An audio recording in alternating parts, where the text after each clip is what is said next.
So I need to move this up a tiny bit. And that works.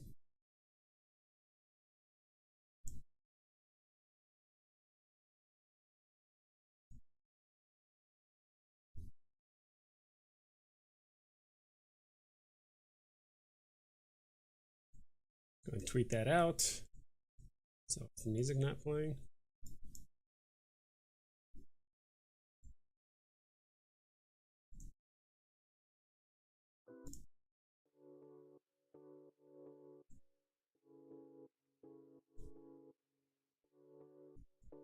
Yes, sir.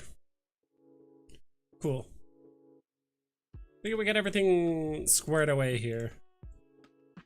Cool, cool. What's up, everyone? Actually, one other small thing I need to do.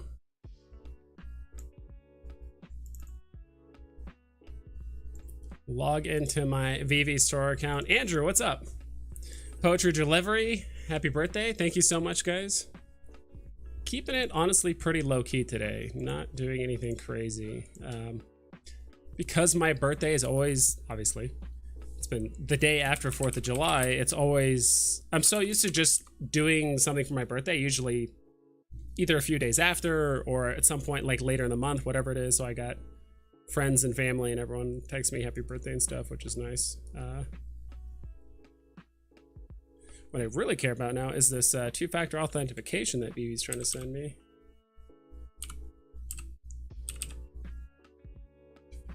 Okay, I think that works. You know what's something I noticed today that's very, very random is whenever you guys notice on the, if you guys look at your computer, I don't know if you guys are on your computer, whether you guys are on your computer or your phone, you guys ever notice that the numpad on the computer is different than your phone? You ever notice on your phone from, I guess I'll be going this way. So from left to right, top to down, you know, it's 1, 2, 3, 4, 5, 6, 7, 8, 9. But on your computer, it goes it starts from the bottom right. So it goes 1, 2, 3, 4, 5, it goes up. So a lot of the time when I'm on my numpad, for some reason I'm thinking of my phone, and then sometimes on my phone I'm thinking, especially when I'm like not looking and typing it in, sometimes I get those flipped. Really, really random comment, I know, but.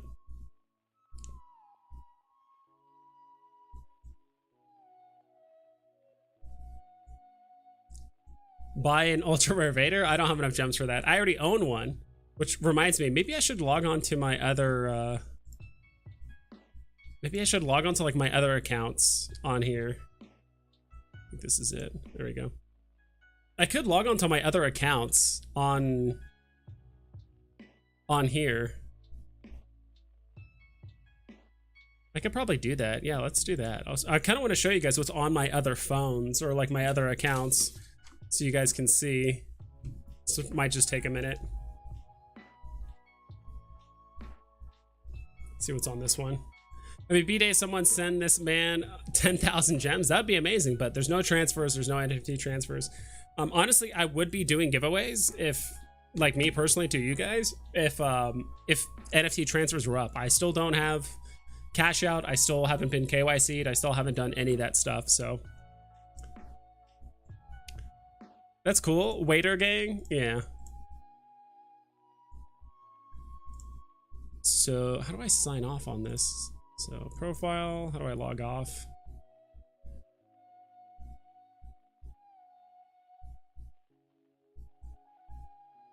Okay, log out. I have all my stuff written down. So what's this one again?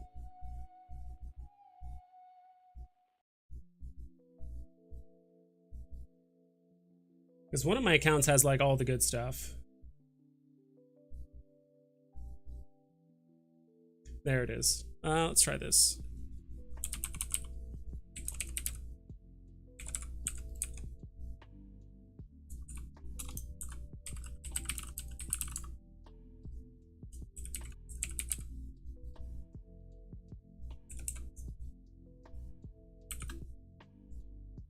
Please tell me this will work.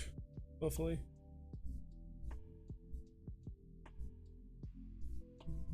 What's up, Dino? Happy birthday. So I put part 1 in the stream because I'm not going to be streaming too long right now.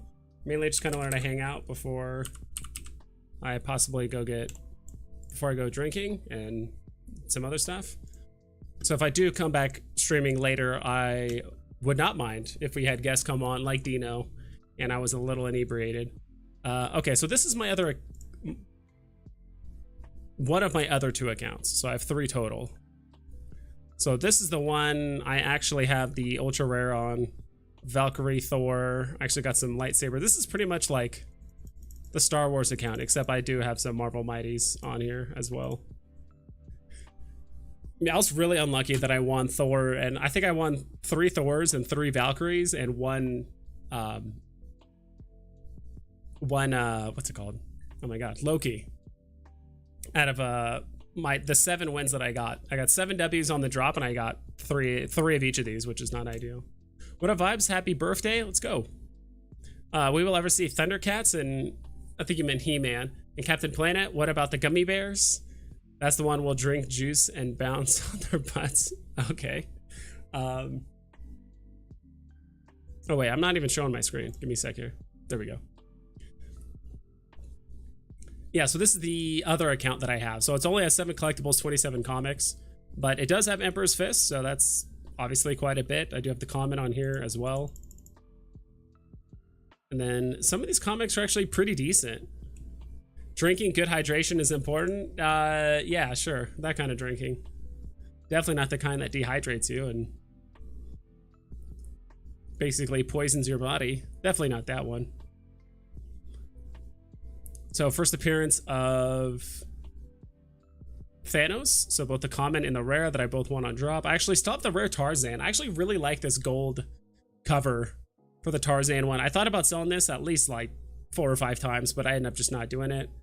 Got a common and uncommon of both the Avengers 4 and the Nick Furies. Got 2 New Mutants. Most of this stuff is just stuff I got on drop, because this is my extra phone that I just had. This one I did buy because I think I bought this one for like 35. Kind of curious to see how much I actually bought this for. I think I actually got this at a decent price. Okay, I paid 36, and of course now it's 30, so now it's way cheaper than it was. Maybe pulled the trigger on this a little too soon, but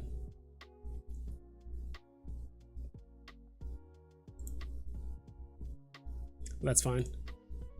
The Emperor's Fist is growing on you. Is that a pun, or is that a innuendo of some kind, or are you just saying that because it's cool? I mean, I like it. I like the common and the ultra rare the most. I think the uncommon is fine, but I just like the more menacing look of the common, and the ultra rares, of course, is really, really cool as well. Let's see what the market is doing, and that's actually the other thing I need to do. I'll just log on this window and drag it over. How was your guys' I assume most of you guys are US, I could be wrong. How was your guys' 4th of July? Did you guys do anything fun? I know some people were definitely out with the fam. That's not the right one. I stayed in, I was dog sitting my roommate's dog. But I didn't really have anything planned anyway, other than that. Like, I'm not... Once you hit my age, I kind of okay just chilling, right? That's the wrong one. Like, I don't feel like I always need to do something special just because it's a holiday or something's happening, right? Plus, I'd rather do it on a day that's more convenient for more of my friends than anything. All right, so let's go. Ooh, okay, actually, Pride 2 isn't doing that bad. Despite the fact that it was a $100 box price and it's still at 3.5 times the price. It's actually not bad. Also don't know what's up with this color. Oh, it's because I have this off. Not that it's a big deal, but I do like having my dark reader on. Wait, did it just not do it? All right, there it goes. I guess it's Givenchy. Beauty. Givenchy. Heart is, yeah, getting... I knew this was going to happen. It was going to go up, then down, then it gets fixed, then up, then right back down, then it's going to start just mellowing off at about 58, which is barely above box. I mean, that's... If you sold it at 458, you're actually losing money, I believe, at that point, right? No, you're still making like 2 gem profit, if that. So the flag is actually below profit right now. How old are you? I'm 32. 32.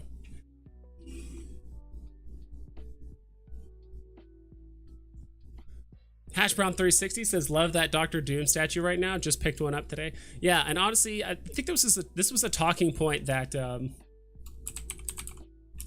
think if I just type in Mighties, it should be fine. I don't think I need to type in Marvel Mighties. But this was a talking point on Randy Chavez's stream yesterday. They were talking about, oh, Beta Ray Bill should be worth a ton, like Dr. Doom is worth this much, and this and that. But it's like, first off, both of them showed up at like way different points in the market, and I think Dr. Doom is like number 1 or number 2 on most villains lists for like most popular, most dangerous like Marvel villains, pretty much of all time for the most part. Like I know there's like intergalactic, interdimensional villains for the most part, but like Dr. Doom is always up there for popularity wise. So it's unsurprising that he is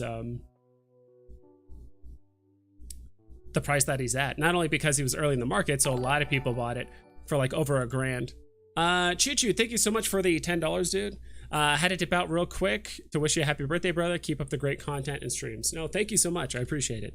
We might do another one later today, just because I mostly want to hang out with you guys. Also, possibly some content creators that, if they want to stop by, I'll probably have to set up the stream through StreamYard so we can do that. But let's see here.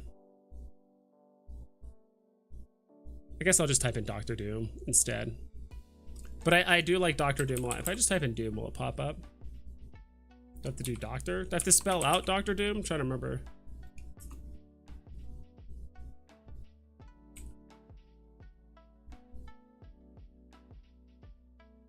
There he is. I guess it is spelled out. A lot of people thinking that, oh, Beta Ray Bill should be infinitely more expensive than this. I'm not entirely sure. If that's the case, I do think it's mostly because Beta Ray Bill is the secret rare and like low mints.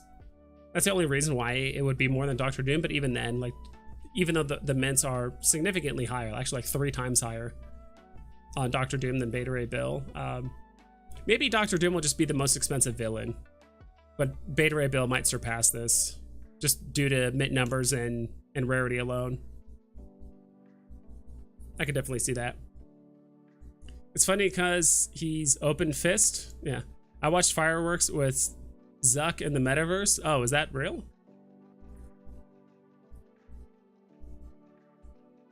It's heading that way, right? I mean, I could have done something like that. I mean, I looked out my window and there was like some fireworks going on over some hills and stuff like that, but nothing too crazy. I do like Dr. Doom a lot, especially this pricing. I mean, like, you can see here, people were buying him for 1,700, 1,500 gems at one point. I think there's so many people that bought Dr. Doom for like above 700 gems that they're going to hold on to that price for a long time. Like, it's going to take Dr. Doom quite some time, in my opinion, for him to like really go down any further than he already is. I don't know how else to explain it. Listings have gone up quite a bit ever since he went from basically, what, 300 up to 450. A lot of people started listing their stuff to get rid of it. Again, thank you so much, Choo Choo. I got Pride 2 on drop. Wow, Mason Fuzzy. Dude, how'd you get it, dude? I did not get it. I think that drop was pretty heavily botted, and I was not able to get it. But I would have done pretty much the exact same thing you did, except maybe not buy it the second time around. Even though in my Roast to Recent video, I did admit, like, all right, I hesitated buying it the second time when VEVE announced that they fixed it. I think that would have been the perfect time to like buy in again. I got a Pride 2 and drop. Yeah, so sold it for 8. So you made 750 gem profit, or like 730 profit. So you spent 100. Yeah. So you got 730 in profit. No, 630, whatever, technically, because the 100, whatever. And then you bought another for 4 and sold it for 760. That's awesome, dude. Now it's 300. Yep. Ian Wright says, can we talk about Pry 2 not letting any users put in showroom / breaks down, like basically breaks the app down every time you open it. Yeah, I don't own it, never did own it, don't plan on owning it. No offense to people that do like it or do want it. The fact that you can't put it in the showroom and it breaks the app does suck. I think it's temporary. I don't think it's, maybe I'm just biased because I don't own it. I don't think it's that big of a deal because, I mean, you still own the NFT, right? It's not like it's useless if you can't put it in the showroom. But at the same time, I do think people obviously bought it to put it in the showroom because the cool graphics, the cool effects. And the original did look much better because they reverted it back to like the original, right? Or did they keep it the way it was? All I know is like they made it look more similar to the preview, or like not the preview, but like the advertised look. So I think they brought it back to the original. I mean, it sucks now, but it's something that I know VeVe is going to be working on to fix.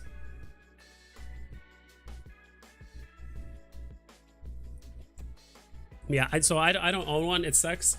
Maybe it's because I'm not a big showroom person. Like, I don't put stuff in my showroom too often. I would say like maybe once every couple months I'll go into my showroom, like throw a couple things together for fun. But like, I mean, I used to be in there quite a bit, but not so much anymore. I got 2 sets of fireworks, the 4th and the AVS Series 1. AVS Series 1, what's that?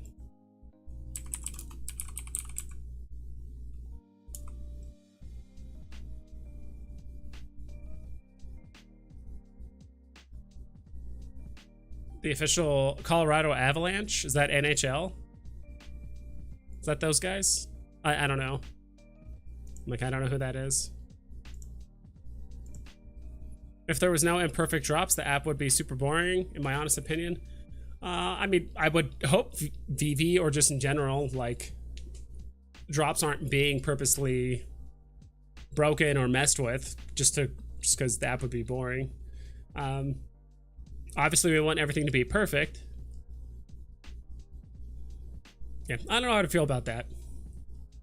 I don't think like having stuff break or not work as intended at being like making the app less boring. It helps pump from a collective standpoint some of the time. Helps pump from a collective standpoint. Well, I don't know. I don't think there wouldn't have been a pump or a dump in the first place if they just got it correct the first time around, right? The reason why it sold off is like people were actually able to look at it and like, wait, this looks nothing like we actually thought. And then it dumped because it was almost like either false advertising or VeVe just messed up royally like messed up, and then fixed it later. So I honestly rather just have it work and be fixed the first time around and not have it be corrected on the back end. You know, I hate bringing this up, but the whole, you know, FAFE thing, like I still feel like I was screwed out some gems out of that, but you know, it's NFTs and you know, it's a centralized platform. They can kind of do whatever they want. So I'm still happy with my Golden Moments hat, don't get me wrong, but at the same time it can be a little bit frustrating that like VeVe says one thing or it shows one thing and then they update it later and either not tell you or they mess it up, and it's, you know, it costs you some time or some gems in the meantime. Werewolf by Night, I assume. Seek a rare comic, a good investment. I would say so. I mean, it's definitely an up and coming comic. I know Moon Knight in general just didn't get a lot of hyper attention in the past. Like he always had like a small cult following, kind of similar to like, I don't know, maybe like Spawn or like Ghost Rider. They're not like super big superheroes. I know Spawn's not in the Marvel universe, but just in general, where it's like kind of like some of these like more niche, or like Hellboy or something like that, where like they're slightly more niche like superheroes or these characters that aren't like super mainstream but always had like a silent following. Let's look it up. Werewolf by Night's Secret Rare at 405. I feel like this is a pretty decent price. It was pumped pretty recently. Let's take a look at the last. So it came out April 4th.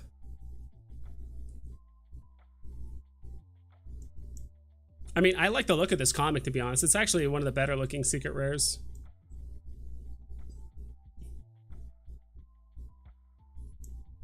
And of course we got the show, right? So which is, as far as I know, was cleared for season 2.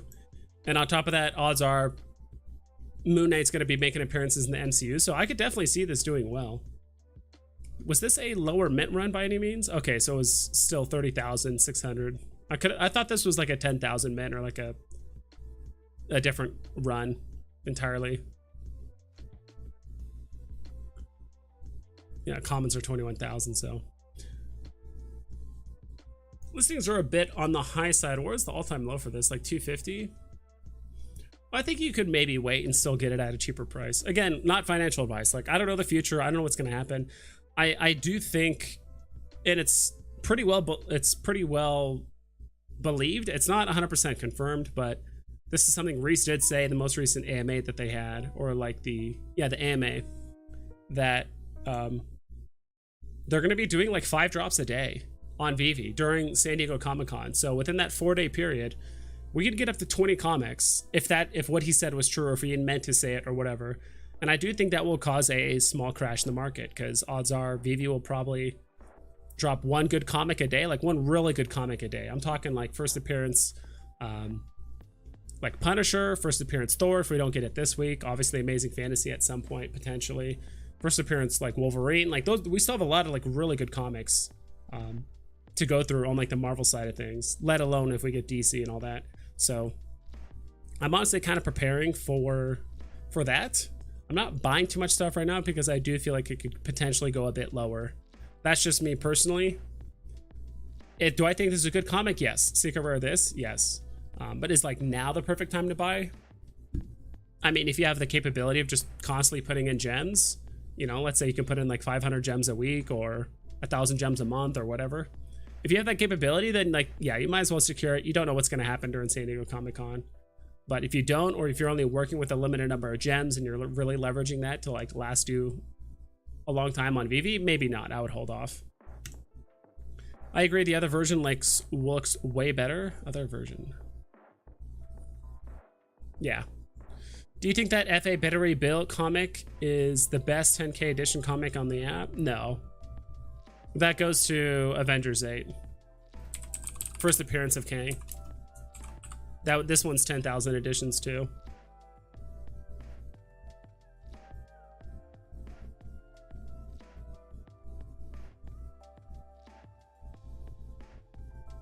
I mean, you could just look at the price. The common on these is $150. It's still holding pretty strong. Secret Rare's 7.5 grand. Which one's Beta Ray Bill? It's Thor 337, I believe. And I'm not just looking straight at price, like, well, this is better because of price. It's part of it, but am I missing something here? Okay, maybe it's just messed up. Yeah, the Secret Rare is 1/5 of the price of the Secret Rare. You can still pick up commons for 1/3 of the price as the common of Kang. So Kang is 10,000 mints. By far and away, I do think Kang is the best 10,000 mint one we have on the app. I do have the, maybe I have the common. I don't think I do. I know I have the uncommon, obviously. That's where I got the memes from.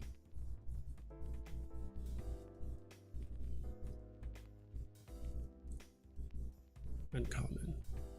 Yeah, this one. This one's only 120 right now. I think I picked mine up for like 220, so double the price of what it is now. What's your thoughts on T-Rex common? I like it, dude. For 10, dude, I don't know if I'm gonna like stack it, but I think just the fact that it has the open mouth, like it's roaring, that was one of the collectibles that I was gonna double back on around San Diego Comic-Con when they do go down in price, and maybe buy a couple, like maybe one to hold long term and a couple to sell later, because I do think they're gonna go up in price. We'll cover it here. We'll take a look at the pricing here in a little bit.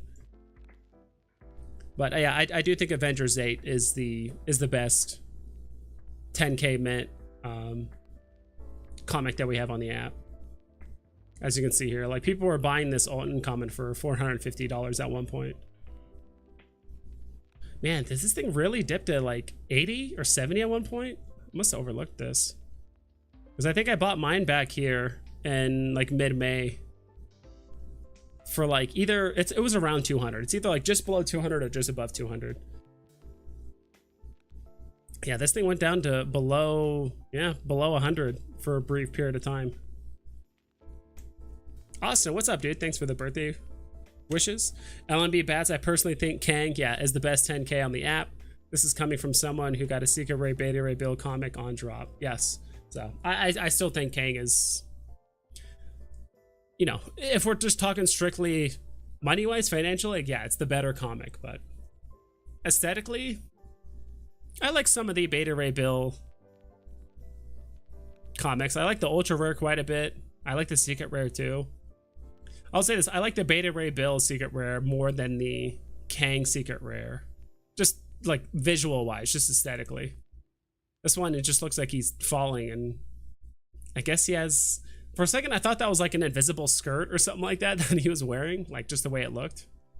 It's kind of hard to tell. Also, I feel like I should move this. Move this to this side. Whoa. The hell? No. This way. There we go. So why are both of these open? There we go.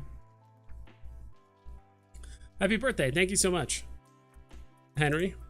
I forgot about Kang, to be honest. Well, now you know. Do you have any collectibles or comics in mind that you might stack depending on price? Stack? I'm just going to be keeping a close eye on things like Avengers 4, any new comics that come out during San Diego Comic-Con. Like, that's my next move. Like, I'm not saying I'm just blatantly ignoring. Like, I'm just not making any moves until San Diego Comic-Con, to be honest. I do think that is going to be the time to buy, is like when things really... I think that's going to be one of the last times we like really bottom out. Because after that, well, we don't have another convention or like a big, you know, except for the one random announcement, right? We could just get something massive. We could get... a blind box drop with all FA X-Men. We could have a blind box drop with like Wolverine, Cyclops, Beast, Colossus, Jean Grey, Professor Xavier. Like, I think that would actually cause the market to dip because it's multiple FAs. X-Men are huge. It's not gonna be a major gem squeeze, but Sirius, thank you so much for the birthday wishes. We might do another stream a little bit later today. This one's going to be a little bit shorter.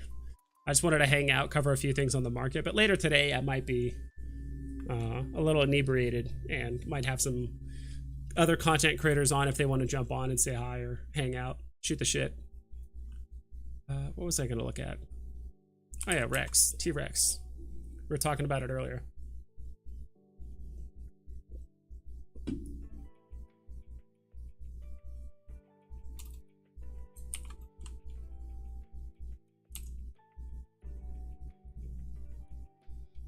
I don't know why this does this.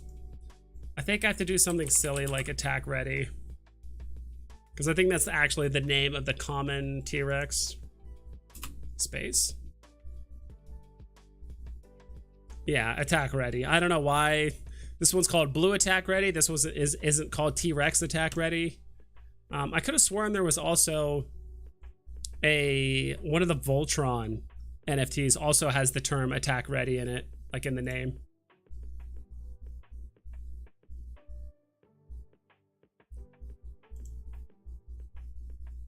$10K FA Gamora deserves a special mention, especially the SR. I do like the SR. I like the original cover for some reason. I'm not a huge fan of like the rare and ultra rare of that. I know it shows Gamora. I do like the SR because it's all black and she's looking through, I don't know, like a peephole or something like that. I don't really know the context of that picture because I haven't like read the comic. But yeah, I actually don't think, I mean, the listings are still going down on this. Looks like it's up to 13 right now. I really wish I bought some when these were below 10, to be quite honest. Because I do like this image, and honestly, like I'm more than happy enough just to have the common to use for AR and things like that. Like the animated is cool, but I'm not willing to spend 200 gems for the animated. Even though it does have that really iconic roar, don't get me wrong, but yeah, I can't believe that this thing ran up to 18 very briefly. Listings are still going down though. There's 539 listings, which with 9,000 total isn't that many. That's just shy. That's a little over 10%, or a little over 5%, I should say. So it's like 6% in the market. Might go back and like buy blue as well. I do like the one where blue has his mouth open like this, like he's about to attack or something. So I do like these ones more. He's holding his drone. Gotcha. Did you go for the drop this morning, and what did you get? Are you going for the drop on Thursday? The drop on Thursday is that 5-part series, right? I haven't really looked into that one. I did not play this morning's drop because honestly I just slept in. I woke up at like 6:45 a.m. and was about to like go get coffee, but I laid back down and slept for like another hour and a half. So I slept right past the drop. And it wasn't a drop I really cared to go for anyway. Bring some Coronas back for the homies, yeah. No, I don't mind Coronas. It's not something I'd go out of my way for. Nick Fury's secret rare on pump. I heard that too. We'll check that one out too.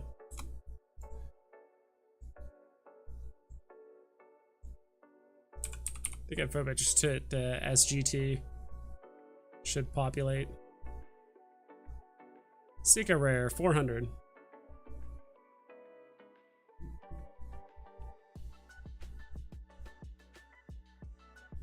Yep, he's going on a bit of a tear right now. So, you know, right now, obviously when this happens, people are going to try and take profits. So he was chilling at 330, ran up to 433, and then to 469. Nice. Yeah, this thing ran up like a whole 100 gems. The listings went from 26 down to 15. So someone must have came in and this happened over the course of a couple hours. So it's not like it just immediately shot down. So it looked like either there was some FOMO buying here, or the person that bought contemplated it and just bought more later, and so now the price flew up. And yeah, and then the listings went right back to where they were, 15 all the way up to 20 or 30. Yeah, 35 listings now. So yeah, there's been some movement happening with Sergeant Fury, and this is actually one I was going to stack, not the secret rare, but this is one of the ones I was going to stack for the common and uncommon, because there was a period of time where I believe the common was going for 6 gems and the uncommon was, I think, 7 or 8. And now they're both a bit higher than that. Yeah, the uncommon is 10 and the common is 9. So I think you could still stack these. This is like one of the more expensive comics that we have on the app. I think it's definitely top. Well, ever since the Hawkeye new price update, I think this is now like a top 8, like most expensive comics we have. So there's like Marvel Comics, ASM #1, Fantastic Four #1 and #5. Those are the top ones we have right now, followed by Hawkeye and then Sergeant Fury, I believe. I could be wrong about some other ones. I haven't really looked at like the Daredevil pricing or anything like that, to be honest. So I mean, this is up there. Like, this is an 80 grand comic at like a 9.2 rating or something. I pulled the trigger on a C3 instead of selling my SR Ghost Rider and an R2. That's a good call. Well, first off, now you completed a set, right? Because you have the R2 and C3PO. And I remember you asking that question, Jeff. I think it was yesterday or 2 days ago. I think that was the right move. I don't know if you had to sell some other stuff or pony up some extra gems, but I think that was the right move. So congrats, Jeff. That's awesome, dude. And that is SR Ghost Rider. It's a very good looking comic. I actually like the secret. I don't know why initially I didn't like the secret rare, just the way it looked. I wasn't a huge fan of it. I'm like, it looks like he's kind of like pulling at his crotch and he's wearing like black latex and like I'm like, is he wearing latex? But I guess it's, you know, hindsight, it's leather. Or like black leather, I believe. Or is it latex? I don't know. Maybe the bottom half is... Maybe the boots are leather, the pants are latex, but the chest is like leather again. Because I think, I mean, assume like you're you know, riding a motorcycle, you want to wear leather. So if you do crash and burn, at least like leather is one of the best substances to like kind of help prevent you from turning into a peeled potato. So digital face finance, happy birthday vibes. Appreciate all you do for us, of course. Thank you so much for the birthday wishes. More Thor would be nice. Basically just FA Thor at this point. Those would be awesome.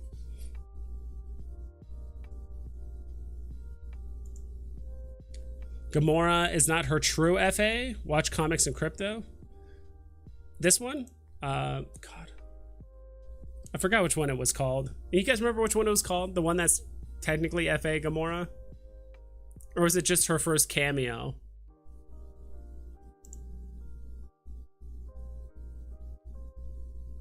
Pastrak 88. You seem familiar. I think I've seen you around here before. Happy birthday, my favorite handsome dudeski. Are you stacking common Vaders? Maybe if it goes down a bit more. How much are they right now? I don't know, like at this point, I feel like I would get a better return gem for gem if I went with like certain comics rather than Vader. That's just me personally. Not that I'm like less bullish or whatever on collectibles rather than comics. I think they both have their place. But I mean, this guy's just been steadily going up. He hasn't really had a lot of time to, except for this part right here, he hasn't really had a lot of time to like just breathe in the market and actually have time to like retrace enough to where it's like, oh, now's a good time to stack. It was either, it's like, because this right here, holy moly, this June 22nd, this is when, I think this is when this is when the web app was announced for everyone. So when the web app was announced for everyone, he went from basically 100 and then flew up to what, 130, 140, 150, and like just never turned back. So either you were going to buy him relatively, I mean, you were either going to buy him around 100 or just like not at all for the most part.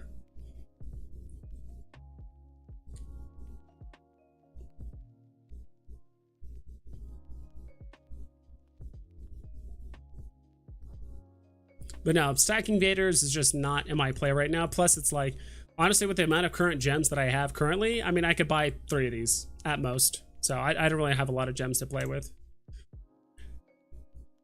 The common Vader had a nice pump. Yeah, I mean, the pump that happened in January 22nd. When they announced the web app for everyone, I think everyone just started buying, like, oh my God, the whales are going to come in and KYC and all that stuff is around the corner. So I don't blame him or people that did buy this. Happy birthday, I'm new to YouTube. Awesome, welcome Joey Collects. That's awesome, dude. What do you collect? It's kind of hard to tell by a profile. It's really small. It says VEVE, so I guess you've been collecting VEVE stuff for a while. That's awesome, dude.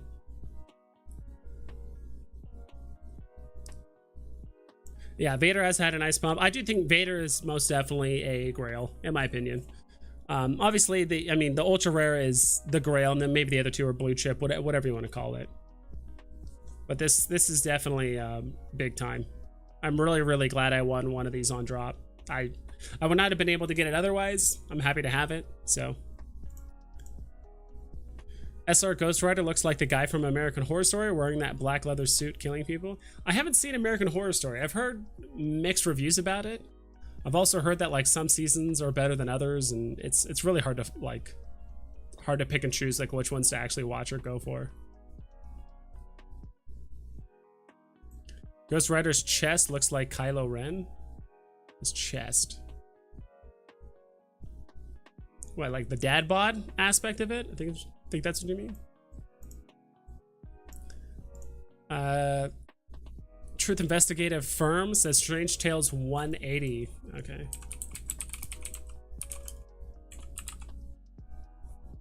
So someone said it's not actually her first appearance. This one.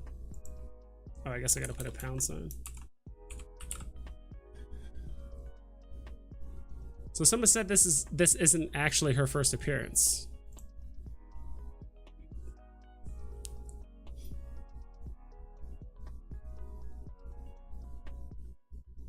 It's his first appearance of Gamora.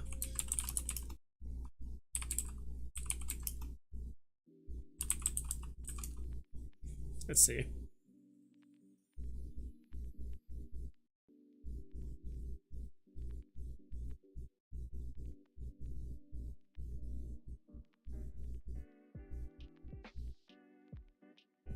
I don't know, on YouTube it says that's her first appearance.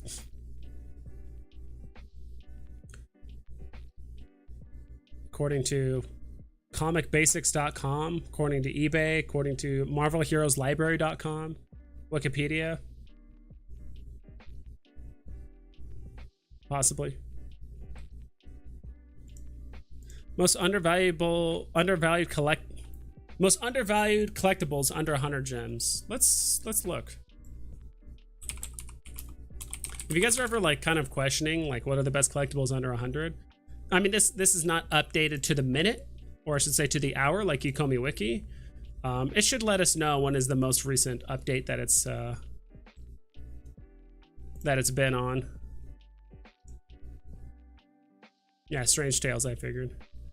Yo-Yo says T-Rex UR is a blue chip. It's definitely up there. And Jurassic Park is obviously a relatively big IP. I think it would be if there wasn't so many other good IPs on the app already, and also like other NFTs that are relative to the same price. I mean, it just goes to show, right? I mean, ultra rare T-Rex is only worth a little bit less than, is only worth a little bit more than like common Vader. So it's hard to give it blue chip status because I'm trying to remember. I did some looking up online as well as YouTube, and like the actual like physical collecting community of Jurassic Park as well as like just dinosaurs in general just isn't nearly as big as like comic books or certain superhero and like, even superhero statues aren't that big, but it's just like not that large of an IP just compared to some of the other juggernauts we have on the app. It's just really hard to keep up with. Let me actually try something. I think this is lagging because I got some other stuff going on.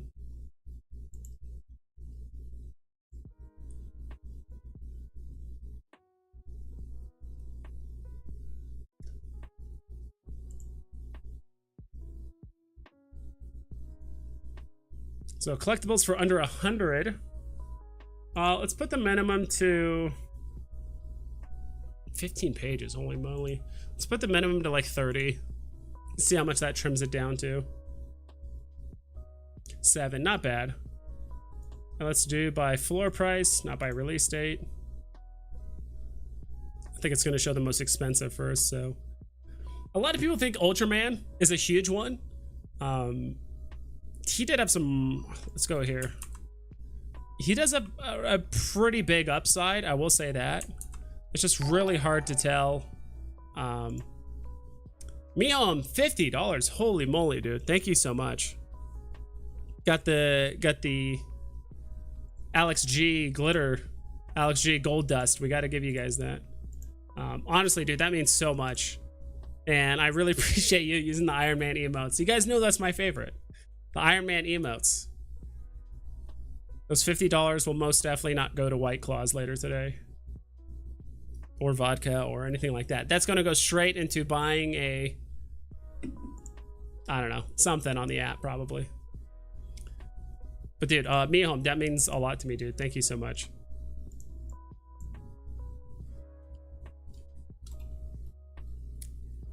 Ultraman.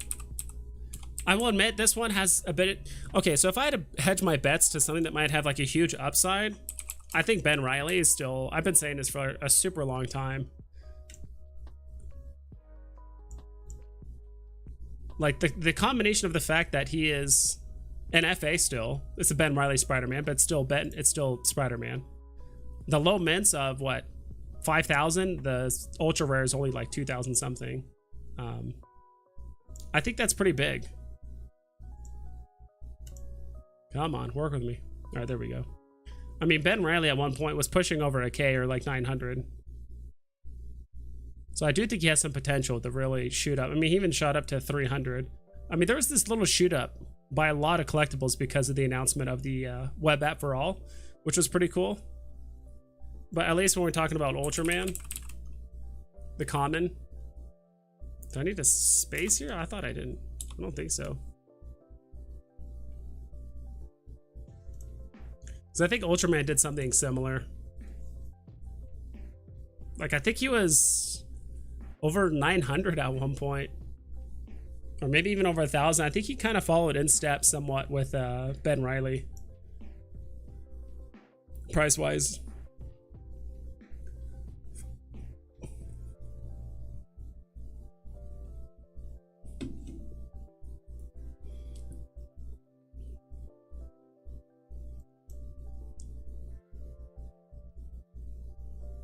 Jesus, look at this. There it goes. Yeah, I mean, he touched... I mean, I don't really count this at the very top, but he touched like 950 for probably like 6 hours. But if we're going down a little bit here, even down here to like the average, 600 gems. Could be a decent little payoff with him. All right, what else? But just like my knee-jerk reaction when I'm looking at these, like the best ones for under 100. I'm not saying these are the best, but these are... Timon and Pumbaa's all right.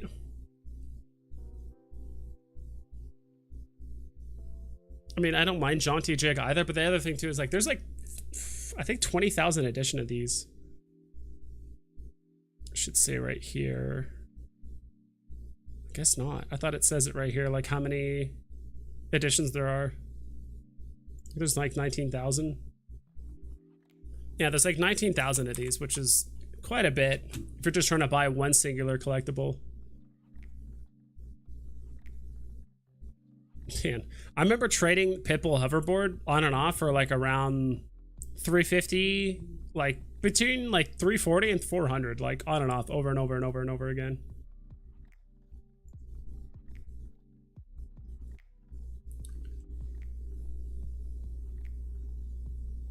Woody's not bad. I'm just pointing out random stuff. I'm not saying these are the best, but I'm just pointing out like random NFTs I think that are pretty decent for the price. Some people really like season 1. Like, doesn't matter what it is, just season 1 stuff. So like maybe Blossom. Not a huge fan of her personally.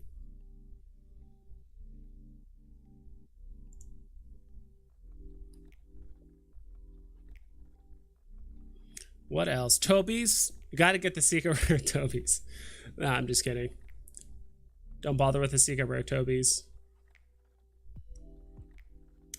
I mean, the fact that Minnie, Mickey, and Daisy are all like the same price at 62.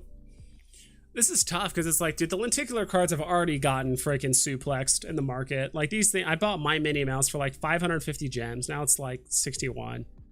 And Mickey's down here too. I mean, if you value popularity, I guess you would go with Mickey, but if you value scarcity, you would go with Daisy. I don't mind Batman. I think 89. Yeah, 89 Batman. Too much? I think you can still get him cheaper than what he is now. FA Flash. I think long term, this is pretty slept on. Like, I know it's a battle statue and it's a meme and like people don't like it because it's a battle statue and all that.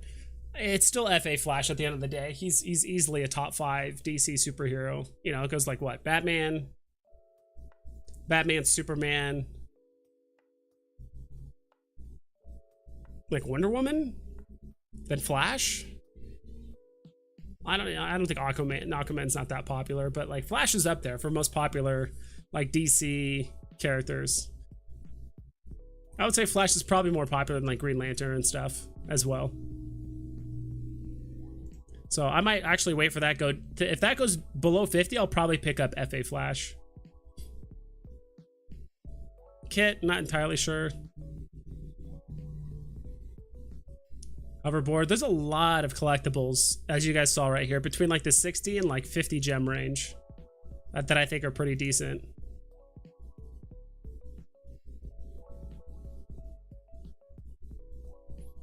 Black Panther, maybe. FA Batgirl. Don't know how big of an appearance she's going to be making here in like the near future. Dude, I remember selling, selling Zombie Hunter Spider-Mans for like over 300. Now it's down to 40. Still living like it's January sometimes in my head. I do think some of the newer Jurassic Park stuff is semi-slept on.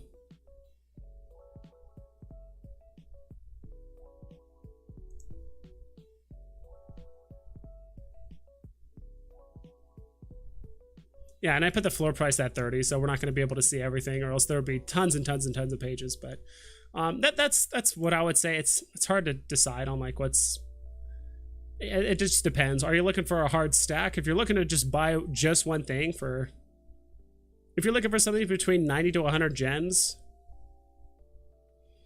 I mean, Wild Energy Stitch is pretty popular. I don't know. I haven't seen the movie. I've never seen the movie. I know he's super popular. The only question is, would people pick Stitch over all the other stuff on the app? That's kind of how I compare stuff. People are like, all right, this is popular. Hey, Jurassic Park is big. Cool. Yeah, I agree.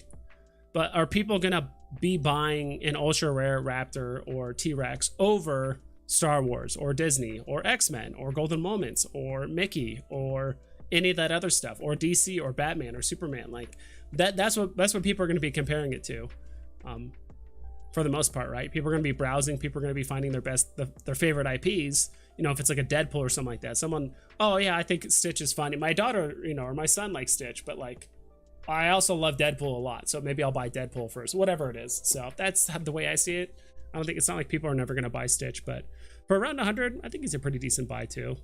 Also, I kind of overlooked Donald Duck too, the card, at least if you're into the cards. Walt or 3 you are Vaders. If you're looking to slowly liquidate stuff over time, Vader. If you want to buy and hold for a long period of time, Walt, in my opinion. Walt is just such an exclusive club.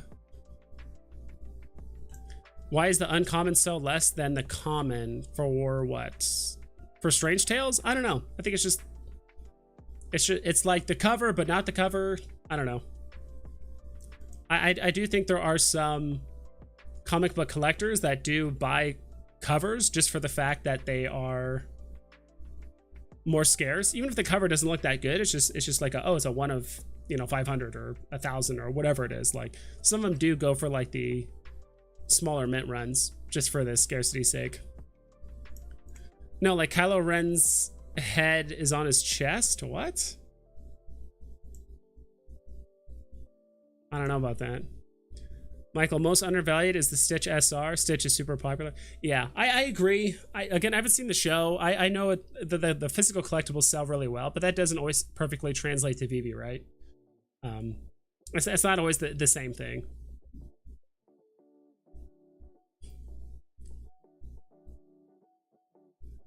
All right, let's catch up with chat. That sucks. I think Iron Man 55 FA Thanos might be a good one to hold.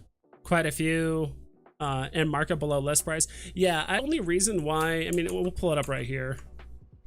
From what I've heard, and I've talked to some other comic book collectors, you know, content creators and a few others, the only reason why some of them have like, and it's not a bad thing necessarily, and I do think these could take some time to gain popularity later, is that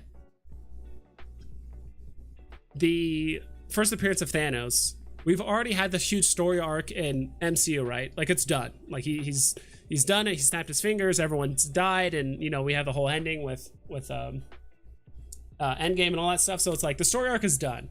So the price that it's at, it's already had its peak hype. And the current price of this, what is the current price of?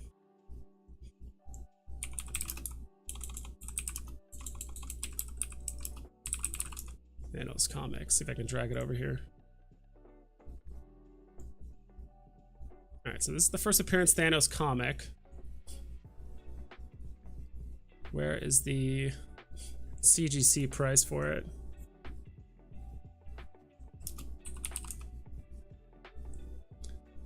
eBay. Marvel Milestone Edition? What the hell is this? Iron Man 55.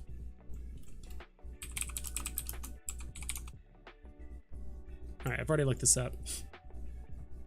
So this is basically Thanos at its peak, and so the story arc of Thanos is done. And I think this is why, you know, it's only gone up to 6 grand as a 9.6. That's at its peak popularity of Thanos, right? And it's been what, year and a half, 2 years since Endgame was released, so it's kind of died out. Like, we're pretty much done seeing Thanos unless they do something with like Cosmic Ghost Rider or something like that. I do think, I mean, it could get popularity later. Maybe people that grew up watching the MCU, Thanos is their big bad guy, and they could buy this 5, 10, 15 years later. And then all of a sudden it becomes a grail. And that's something that my collectibles has said, which is that, you know, grails don't happen overnight. Like, they take time in order for it to happen. So, and there's also other ones too, Drax, right? So, I mean, it's kind of cool. I mean, you get the big baddie and like the humorous good guy, I guess, in the comic and all that stuff, even though Drax is very different in the comic versus the MCU. So I think that's why some people have shied away from like hard stacking this potentially, or that like this isn't bought up as much, is because the story arc is done. Like, its peak hype is already here, or is already passed, and it's only gone up to this amount. So, but I do think that's a pretty decent stack. I mean, the fact that, like you said, it's under box price, the commons are. I mean, they're still below box, and then if you look at the uncommons, that's probably even lower below box. So I actually have a copy of each of these, as well as the secret rare, which was kind of nice to have and hold on to. I think the premium Captain America statues are sick. How much do you think them not being his FA will drag down and price? They will be important from years from now.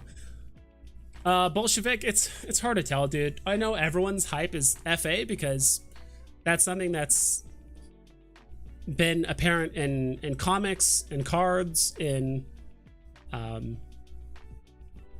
pretty much like most mediums. The first appearance of a popular character or a statue or the first card, right?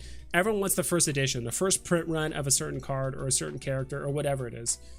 Whether it's cards, collectibles, magazines, whatever it is, that's no matter what collectible medium it's been kind of the same thing. So leaning on the FA, it doesn't mean the premium Captain Americas will be worth nothing.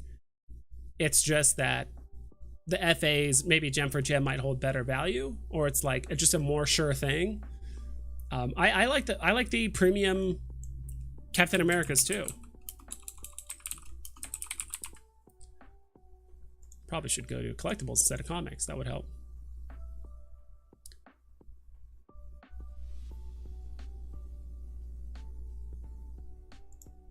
How can a character with no name be blue chip? Are you talking about the T-Rex that we were talking about earlier? Doesn't have to be. Like the... I was gonna say Alien, like from the Alien movies. Like, that doesn't have a name, it's just Alien. Like, if there was just like a single drop of that, like, people really like the movie Aliens, or it's just such a huge sci-fi phenomena.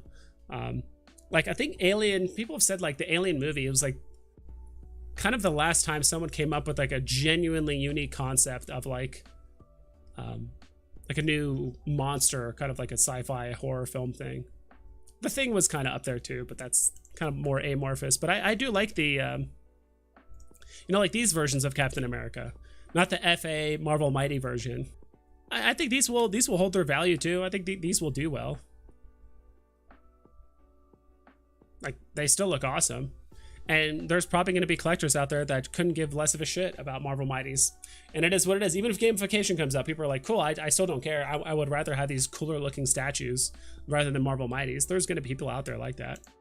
Me Home, again, thank you so much for the $50. I know you did it a while ago, but now it shows up in the chat. So, have you done your VEVE update yet? VEVE update. Like, just like the market update? I guess we're kind of doing it now. Dissect the like button. Yes, sir. Broski, what are your top 3 favorite supervillains? Supervillains. Ooh, that's a good one. Supervillains. I'd say Darth Vader before the Obi-Wan show came out. Let's say that. I don't know. Vader and Obi-Wan was just not good. It like, okay, don't get me wrong. There were some very good scenes. Like, the whole Obi-Wan show was just Like what, why, how, like a lot of the time. And then there was to be a couple scenes where you're like, oh, okay, this is really cool, or this is awesome, or whatever it is. But for the most part, Vader is up there. I know not statistically, but like for top villains, I know number one a lot of time is Joker. I mean, that's easily the most recognizable. Even if you're not even a Marvel fan, or you don't read comics, you don't watch cartoons, you don't do anything, everyone knows who Joker is. Vader is a very close second, I would say, just popularity wise. I would say those are the top two. And then so we got someone that's chaotic evil, so Joker. We got someone that's lawful evil, that's Vader. We got to find someone that's like, what was it, true or like neutral evil. Who would neutral evil be? God, I forgot his name, but the guy in Game of Thrones. Not oh my god, the uncle of whoever. He was kind of an interesting villain. I'm sure there's someone I'm forgetting.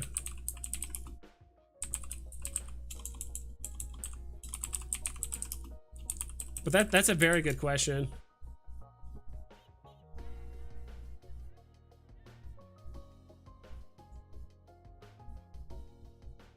I like this question, Mickey K90.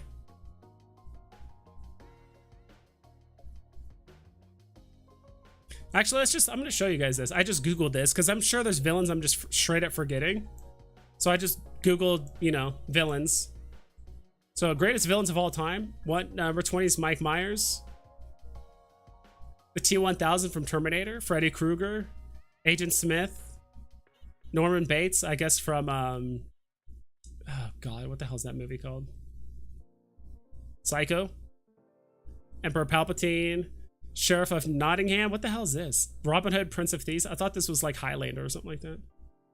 Nurse Ratched, Sauron. Okay, I mean, don't really see much of him, unfortunately. Like in Lord of the Rings. He's definitely more of like a macro villain on a large scale. Alien. Voldemort. Not a big Harry Potter fan. I mean, I understand the appeal of it, but I've always been more of a Lord of the Rings fan. Kylo Ren. Hans Landa. Yeah, this is from Inglourious Bastards. Hannibal Lecter. Hans Gruber. Really? This guy's like... I mean, Die Hard is... I mean, it's a Christmas movie. It's a Christmas movie, trust me. Loki, the Joker, and then Vader. Okay. Yeah, I don't know about all that. Let's look at one more. Because I almost know for a fact there's one that I'm just straight up missing. I think I messed that up. Ooh, Magneto, I forgot about. Not necessarily forgot about him, but I like cartoon Magneto, but I like comic book Doctor Doom. That makes sense. Bill Norman's. Okay, there's just too many here. But yeah, I would say those guys. Doctor Doom / Magneto, if I can get away with that.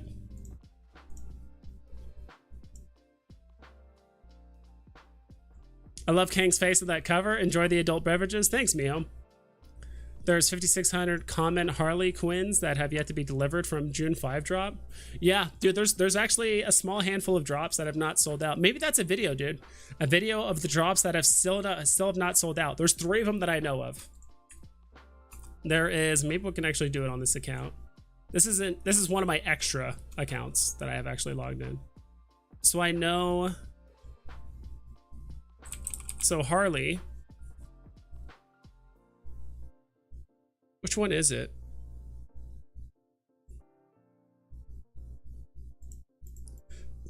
I think it's this one. No,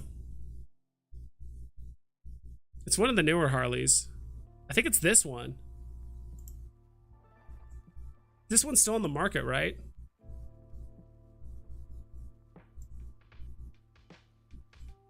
Is there a easier way to like look through this? I'm going to cringe when we get Harley again. Yeah, it's not ideal. Collection drops. See all. I think this might be like the easiest way to do it, as much as I hate doing it. So past the comics. Past this. Sold out. Oh wait, these are all still for sale. So this sold out. These 3 are still for sale. Holy moly. So these 3 are still for sale in the store. I know that. I know this decon still has the iceberg lettuce, the cabbage, whatever the hell that's called. I think it's called a moonflower, but I'm calling it iceberg lettuce. This one right here, that's not sold out yet. And this comic, Alpha Flight, I think it's still for sale. Yeah, you can still buy it. Yeah, it's kind of crazy. I might make a video on that. Just talking about like, hey, like the days have already come that certain drops are going to come out and they're still going to be in the store for a long period of time.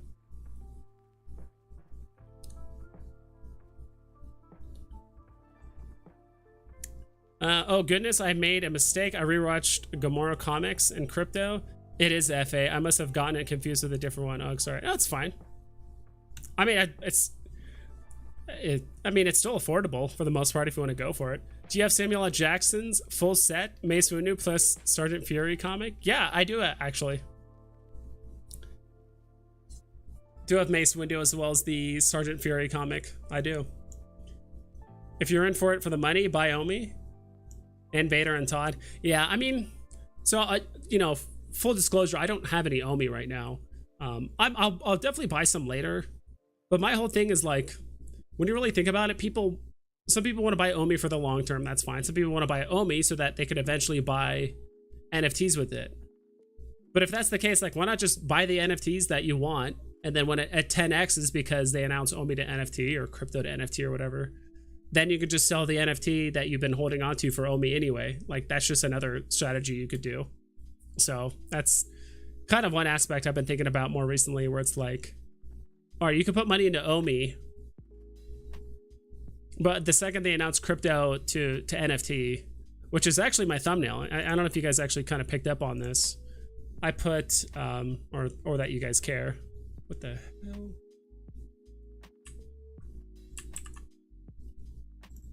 All right, sorry if this looks really weird on your screen for a second, but I just want to do this. There we go. So this is the thumbnail. So these are all the things I actually want. I know that these are what I want for my birthday. MCP, Wolverine, which I put the comic and the collectible. I want both. VEVE, and then I want Omi to NFT or crypto to NFT.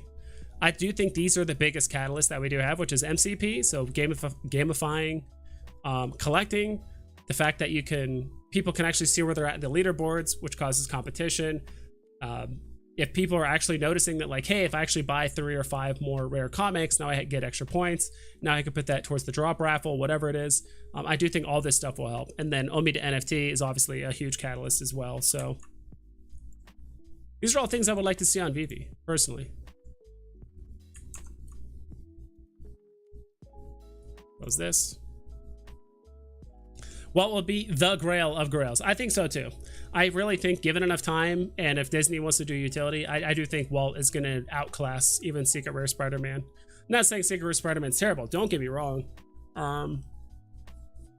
But yeah, I do think, even though Walt has more than 4 times the amount of mints, it's still Walt at the end of the day. Happy birthday, bud. Thank you, Sean. Woo, happy birthday, Vibes. What's up? Happy birthday. Yes, sir. What's up, VEVE fam? What's up, guys? And this is, I'll probably stream later today. I mean, there's a good chance, but I'll probably be inebriated, and I won't have, I'll probably do it on StreamYard, so other content creators can kind of jump in and hang out if they want to. What about the most undervalued comics under 100 gems? So when you say under 100 gems, not sure if you mean like the single collectible or a single comic under 100 gems, or are you saying like what are the best things to get for 100 gems? Like, is it better to buy 10 comics for 10 gems each for 100, or just buy 1 comic for 100? Right? It's not exactly know what you mean by those. So let's do this. Like, what's like the best single comic to get for between 85 to 100? Let's do 90 to 100. Actually, let's say 90. Do 80. I think I did 85 to 100. So the single best comic to get for 80 to 100, in my opinion,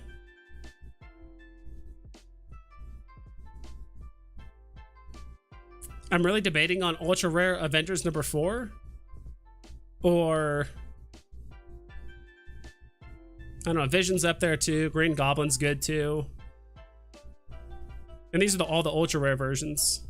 I do like the lower mint number. Like Green Goblin actually has a little bit higher on the mints because I think this is the only comic that has like 70,000 mints. So it's a little bit on the high side. Yeah, 2450 mints versus like this Avengers, which only has 1,000. Yeah, 1,050. So probably lean towards the Avengers. And also, I like this cover, even it has the whole classic Avengers lineup on the face. So like the single best comic across all rarities. I think Thor is not bad either, but it still has the same amount of mints, right? 1,000. It's only 50 less than the ultra rare. I would probably say Avengers 4 if I had to pick one. Avengers 4 ultra rare. Now, if we're going with,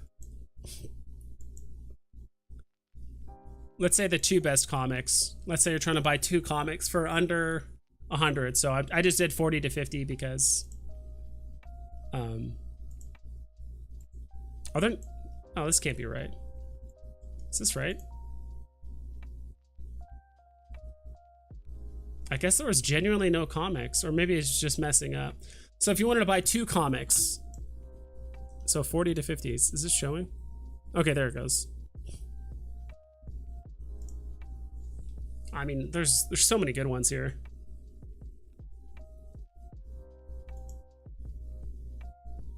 I feel like that Uncanny X-Men, the one we just saw right there, I think this one's already pumped a bit too much for my liking. I feel like that boat has already sailed. Like if you wanted her as a comic cover, like if you want it, go for it. But I try to get things before they pump, ideally. There's just so many good ones here. You can't go wrong with Fantastic Four, the, you know, Common Fantastic Four number 5,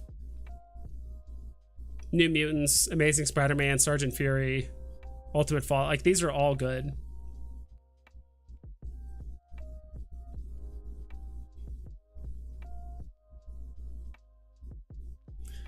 You guys know my opinions on things like America Chavez or Miss Marvel. I've already said it 100 times before, so I'm not going to repeat it. And then what about the best comics to get? Let's say you're getting like a stack of 10. Let's go from 5 to 10. I feel like we just did this look earlier.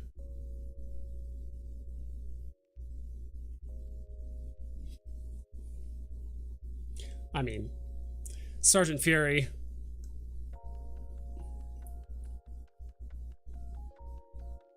This is a low mint run too. Captain America Annual number 8.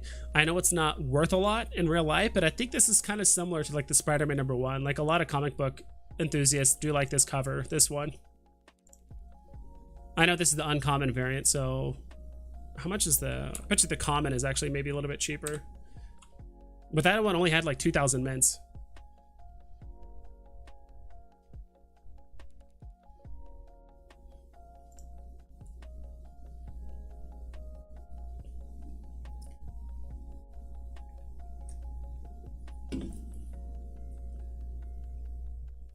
NYX is good. Spider-Man number 1. This one's actually been retracing kind of hard. I think this one was up to like 15 bucks at one point. Now it's down to like almost 8.5.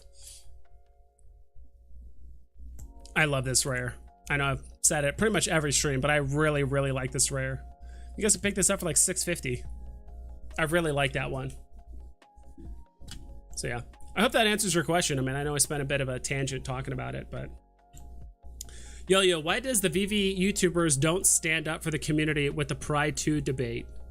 People bought the non-pixel version expensive. Now it's pixel and no Givenchy. And VEVE app close with opening the NFT. Oh, like close the app for opening the NFT? Dude, I'm right there with you. I mean, the thing is, like they ended up fixing it really quick. Justin Chua donated 10 SG D, 10 through Super Chat. Happy birthday. Let's see. Happy birthday. Here's to your AF15 fun. Yeah, I was just having fun. And I felt like 69 was just too low for an actual AF15, so I ended up doing just 169 just for fun, of course. But we'll catch up with chat. I see a bunch of people down here. Rob Stuff loves. Rob Stuff raid. Happy birthday, happy birthday, happy birthday. Thank you so much, guys. I appreciate it. Evening Geezer, happy birthday. You still able to blow all the candles in one go? No, dude. Need to get my inhaler and everything. Hit that like button. I appreciate you guys. At least with the whole Pride 2 thing, dude, I'm right there with you. Dude, I still complain about FAFE change. Like changing my collectibles, what the hell are you guys doing? But that's part of the thing of, you know, somewhat of being on a centralized platform.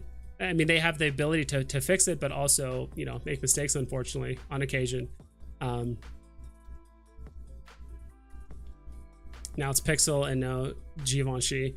Yeah, it's a mistake. They definitely learned their lesson. I just don't know what you want VEVE, and it's not like VEVE YouTubers have a huge say. It's like we can't really sway things. The time to sway things is like, you know, on the AMAs, and you talk to them directly, right? You can't just throw around random tweets and just kind of hope for the best. And even then, it's like, what do you want from VEVE to pay you back? You want them to like refund your money? Like, how would that even calculate out? And like, how would, like, I'm not sure what you even want from it. I think VEVE understands the mistake that they've done. So I'm stacking Winnie the Pooh. I have 13 right now. Winnie will blow past 5K at the least. I think so too. I've said this before. I think if I was to double back and buy golden moments, I would buy a lot of the original stuff. Like, you know, can't afford Walt right now, but I'm talking, you know, Homer and Bart, R2D2, C3PO, Iron Man, Elsa, like all that stuff. I do think the two best golden moments that are not part of that original set is Winnie the Pooh and Donald and Daisy. So yeah, I do think Winnie the Pooh's a sleeper. Could it surpass like Elsa and stuff? Probably not. I don't know, but like it's on the cheap right now. We can actually look it up. Let's look it up here. Pooh. I'm glad you said Winnie the Pooh, because a lot of people just abbreviate and they just say, oh, I'm stacking Poohs right now, or like, dude, Pooh is so cheap. I don't know, it just sounds funny. Yeah, he's had a bit of movement recently. Not really. And I think a lot of people forget about Piglet, right? Poor Piglet. Everyone just says Winnie the Pooh. No one says Pooh and Piglet. Piglet's really the sleeper here. No respect for Piglet. But yeah, I do like this one a lot. I do know IP-wise, Winnie the Pooh is very large.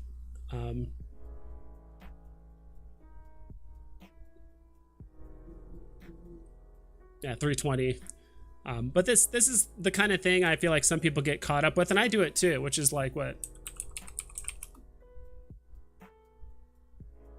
Biggest spider in the world? Who the hell is typing that? Like, biggest IPs in the world? I think that's the term, or the highest grossing media franchises. That's what it is. I think a lot of people tend to just look at this, right? Oof, that's not good. Can we zoom in here? So I think a lot of people just look at this like, yeah, Pokemon's at the top, but like, you look at things that Winnie the Pooh, it's like, if the ratios of this doesn't always direct, and plus like we just need more Winnie the Pooh stuff if we want to do well. We need like Tigger and Eeyore and all the other characters that come along with like the Winnie the Pooh thing. But you know, if the numbers were true to this, all the Star Wars NFTs would be cheaper than Winnie the Pooh right now. Like all the golden moments, all the stuff. Like it's not always just a direct correlation, right? Merchandise. It's like the #1 thing for a lot of this stuff. Same thing with Mickey Mouse. What's up here? Toy Story's down there. Dude, we need Yu-Gi-Oh on the app already. 007, Lord of the Rings. One Piece, really? Damn, I didn't know One Piece is that big, to be honest. I've always heard it. Like a meme and stuff, but... And this is you get too caught up with that, then you start making mistakes like I did with Spider-Man #1, where all I did was this. I typed in Spider-Man #1 in here. I think I did that. Enter. Please show the correct thing. I know sometimes these websites are super weird. Like this one. I saw this and I'm like, all right, what's the CGC on it?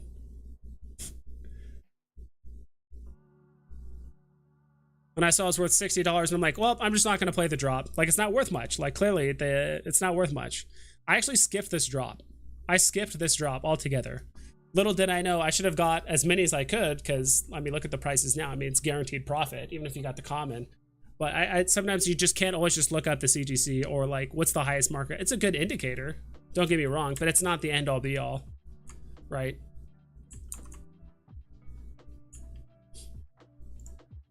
Okay, think of Imperial Sniper Helmet and then look at Marvel Spotlight #5, SR Ghost Rider's chest. All right, Justin, I'm gonna look it up really quick because I feel like you're not gonna let it go unless I do. And I'm actually curious myself, so. Marvel Spotlight.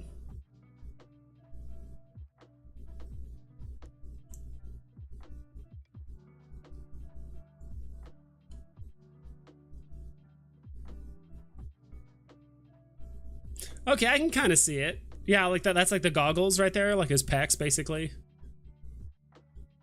Yeah, I mean, I guess I can kind of see it. I mean, you have to be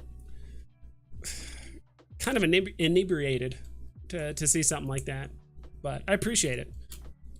Lots of bullishness on Donald and Daisy. Golden Moment 2. I'm all in on Golden Moments. They will be some of the most exclusive NFT collections in the world. Yeah, I agree. I like Golden Moments a lot. I still like them. Right now, I've just been on a bit of a comic craze, to be quite frank. I like the lower rarities. I like the already established value that the real world counterparts already hold. I like that a lot of the characters are being pushed in the MCU, so that's continued relevance, that's current.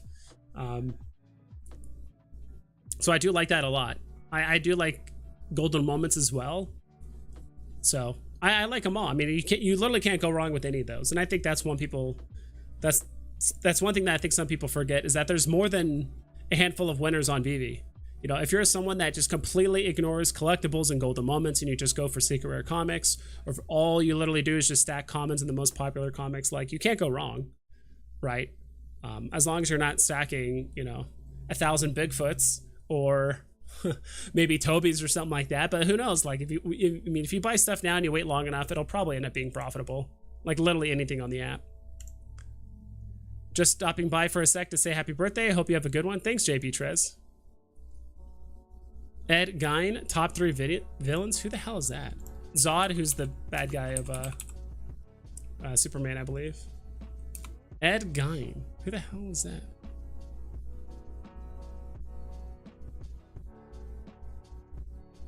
Yeah, I don't know who that is. I'm looking at him up right now, but he doesn't look to be real. I don't know. Zod, people sleep on Governor Tarkin from Star Wars New Hope.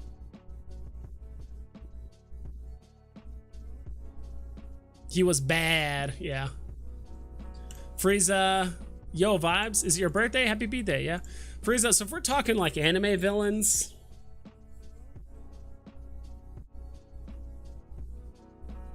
I mean, I'd consider them a villain, but I think it's Kira from, oh my god. My man is just completely drawing a blank right now. It's honestly been years since I've watched any like actual anime from beginning to end. From Death Note. I would consider him a villain, straight up. Like, we're just following the story of a guy that is just on a downward spiral of villainy. That's just how it is. So he's up there. I'm sure there's other ones, but...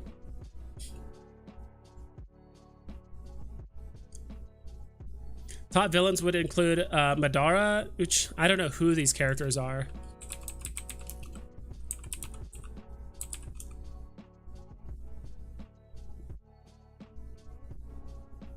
Okay, I haven't seen Naruto, so I don't know.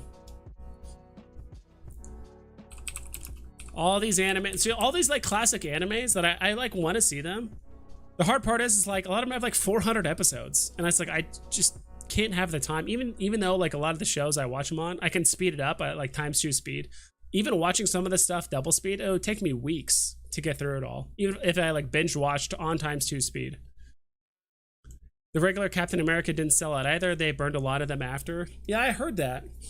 So I'm not certain if VeVe's actually gonna like just burn leftover NFTs. I'm not entirely sure if that's the right move. I'd rather have them just stay in the market or stay on the, yeah, like the shop page. That's just me personally, but unless they make a formal announcement saying like, hey, when we release something, it has a month to sell out, and if it doesn't, it just, the rest gets burned. But as of now, the fact that they like sometimes burn things, but sometimes don't, but sometimes it's up to licensors, and you know, sometimes the promotional material is gone, but maybe not unless they change their mind. It's like, just get a straight answer. Venom is good too.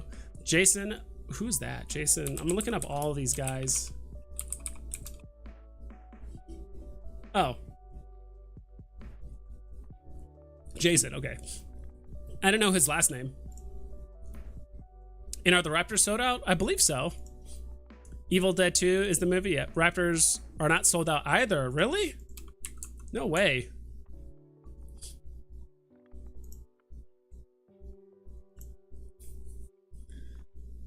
Wow, none of them are. Holy moly.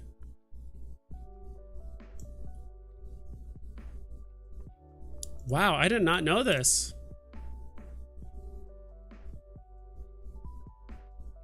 View details. Okay, I wasn't aware of this. Yeah, wow, there's actually quite a few things that are not sold out. How many are left? That's my question. I guess I could look it up on my phone really quick.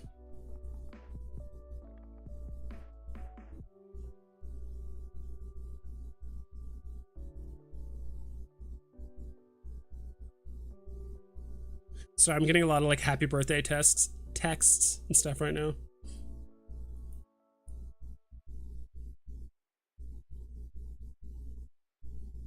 Also, we got another Bat Cowl update about voting for the next like comic book series, something or another. Buying OMI so I can get some of those OUP benefits. That is actually another reason. That's a good call too, Choo Choo. We haven't really heard anything for OUP yet. Not entirely sure how that's going to play out, but I'm kind of curious. But yeah, dude, Raptors. I did not know these were still like not sold out. Happy birthday, happy birthday. And coming from Rob Stuff. Thank you everyone that's came here from Rob Stuff. You guys are infinitely kind. Maybe I'll jump on stream probably, I don't know, maybe 6 hours from now. I'll have it open so other content creators can jump in while I'm inebriated. VEVE Vibes fan.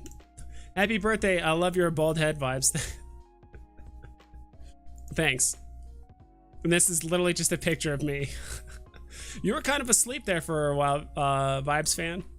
You were just like kind of MIA for a couple months, then you just kind of came out of nowhere. Pokemon cards had mistakes? Yeah, exactly. This is why I say why I'm upset about the FAFE change, because they undid. They changed not just one, you know, one NFT or maybe a series of like a certain IP. They changed like over like 200 or technically, I think they changed, if we're talking about a per NFT basis, they changed over like 200,000 NFTs, something like that. I think well more than that, because like just the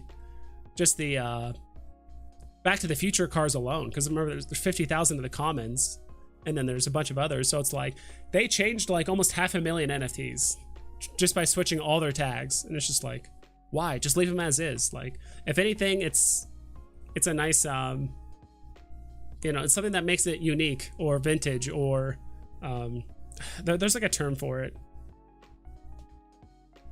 You know, that's why people are buying stuff like Joe Madden, Becky Cloonan, and what's it called? Not only because they're the classic, they're part of that first set of Batman, but it's like they still have the FE tag. Same thing with some of the Harleys. Like, they still have the FE tag. That's actually what makes them kind of unique, because it stands out. So I don't know. I'm gonna take that one to the grave until I hear like a legitimate reason why they changed it or whatever. But I mean, it's what's done is done. So I don't bring it up often, but you know, if VeVe makes mistakes or they make changes that they feel like is what's best for the future, and that's fine. But I agree with Yo-Yo. They should refund or compensate people who have that Pride 2 NFT. that have it, and that's like after they changed it.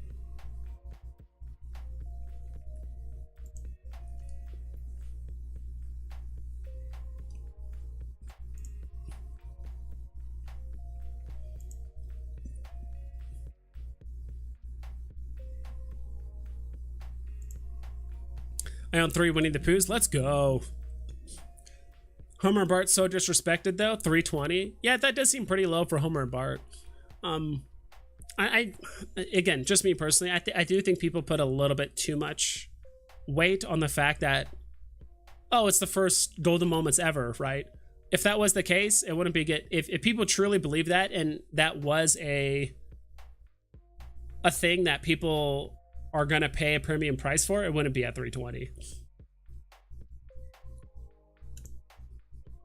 Why is Avengers Kang uncommon going less than the common? Because it's probably just because it's not the original cover.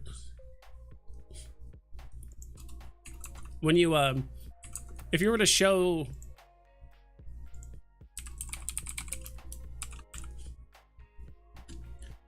if you were to ask a comic book collector or comic book store owner, like, hey, which one is the cover of Avengers 8? They're gonna look at this. I mean, this is the, I mean, it even says it right here, classic cover, right? People want that. People are still gonna want this. Don't get me wrong, but it's just not the classic cover. It's actually kind of, it's just a panel pull. And that's actually one thing I do like about some of the earlier comic covers, is that they did more panel pulls. Like this is the uncommon. The ultra rare is also a panel pull. You see they're all, and I mean, it looks like a secret rare, which is cool. And it's actually the same, if not a little bit less mints than a secret rare. Kang the Conqueror. They should airdrop all Pride 2 holders the non-pixel version, or make the current pixel version longer. Or make the current pixel version longer with pixel and non-pixel. They should make it. Pride 1 is Givenchy 2. Yeah, so the whole, like, just make it this title or tag or this IP, like just put on the Givenchy tag on it again. I mean, that's up to their licensor. I'm not sure whatever agreement or contract they had. Maybe they overlooked it. Maybe it didn't work. Whatever it was. Or maybe it's genuinely a mistake that whoever was the person that designed it, or person that was in charge of the labels or tags or whatever, made a mistake. You know, they're not just going to slap it on there because, you know, if it's not in the contract, or you know, if they didn't have an agreement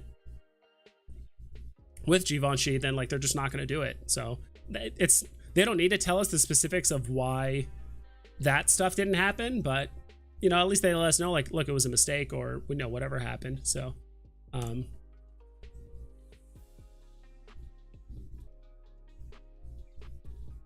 yeah, I mean, I feel your guys' pain. I just don't know what the answer is. I'm not sure if just refunding everyone is the answer either. Also, if VEVE, I mean, VEVE should have the info to like refund people if they wanted, but I feel like if you still own it, you shouldn't have it refunded. Like if you sold it, maybe you get refunded, but I just don't know. On the Pride issue, I think they should at least show Givenchy as a license and fix the issue that way. At least it would be what was advertised and it would regain its status. Yeah. Alpha Flight still hasn't sold out. No, not that one, not the Pride one. You also cannot buy a burger and get a hot dog, so Pride 2 should be what they advertised on Medium before people bought. Pixelation and Givenchy license. Yeah. Spider-Man physical prices are high for the amount of copies available. It was mass printed like no other. Yeah. Although I heard like there was an X-Men run that came out like a year later, or even less after that one, after Spider-Man 1, that actually outsold that Spider-Man comic. But I get what you mean. It's, you know, I didn't know there was 2 million copies sold. Like, as far as I know, there's nothing on that like CGC page that says, oh, there was this many copies sold worldwide. Like, I don't know. Hero has the first Flash on the blockchain, but it's a card. Would that mean the Star Wars comic on VEVE would be first and Hulk Imperfect would be first? I know VEVE gives it FE. And so that's the thing, right? It's like, are there going to be people out there that care about blockchain FA? Sure. But if VEVE is going to be genuinely the Amazon of NFTs, people might just go off that. Like, it doesn't really matter, right? people might just go off of, it's almost like, I think I made this comparison before, but it's almost like in the comics, like cameo versus first appearance. It's like, all right, Flash made a cameo, you know, saying like he appeared, but is it like genuinely an NFT? Is it like, you know, his 3D premium digital collectible version, or is it just on a card? Like, and is it even really a card? Because you have the physical counterpart to it, but that's tough. That's something that the NFT community is gonna have to figure out naturally through just money. If people put money into it and they start believing in it, then it's just gonna be a thing that first on blockchain is gonna be worth more than anything. Does that mean it's gonna be worth more than the first appearance Flash statue? Who knows? If more people are on VEVE than Hero, and there's like literally just not enough liquidity in Hero to like have the cards be worth more than the Flash counterpart, then people are going to be like, well, people only care about this. So it's hard to say. Me personally,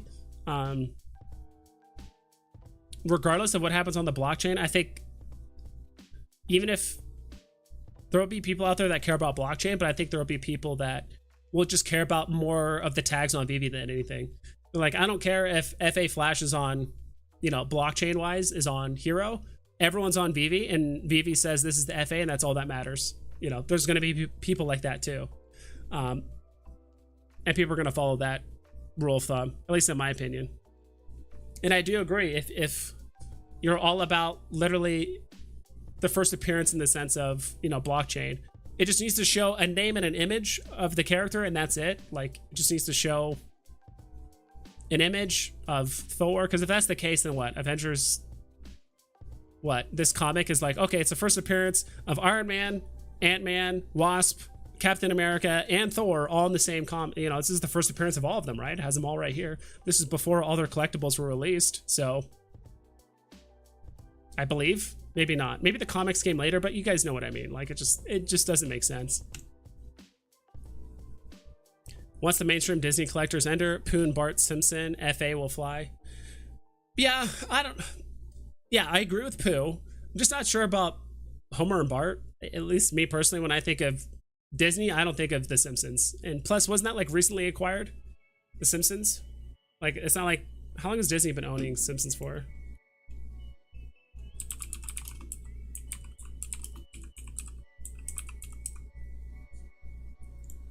This was back in, 2019. This was 3 years ago. The series was acquired by Disney as part of the overall purchase of 21st Century Fox in 2019. There are several reasons why Disney did this, blah, blah. It's an article. You can just literally Google Disney buying Simpsons. To me, it's, you know, when I think Disney, I don't think Simpsons. That's just me personally. Do I think it'll go up if we get Disney people? Yes. Do I think Bart, Homer and Bart are gonna like, everything's gonna pump. If we get Disney people on the app, it's gonna pump. Don't get me wrong. But I'm not saying, you know, it's not like go buy Homer and Bart over Elsa or something else. Like, I think those will do better. Just me personally. I want to get a golden moment, but stuck between Wally, Winnie the Pooh, and Chippendale. Oof.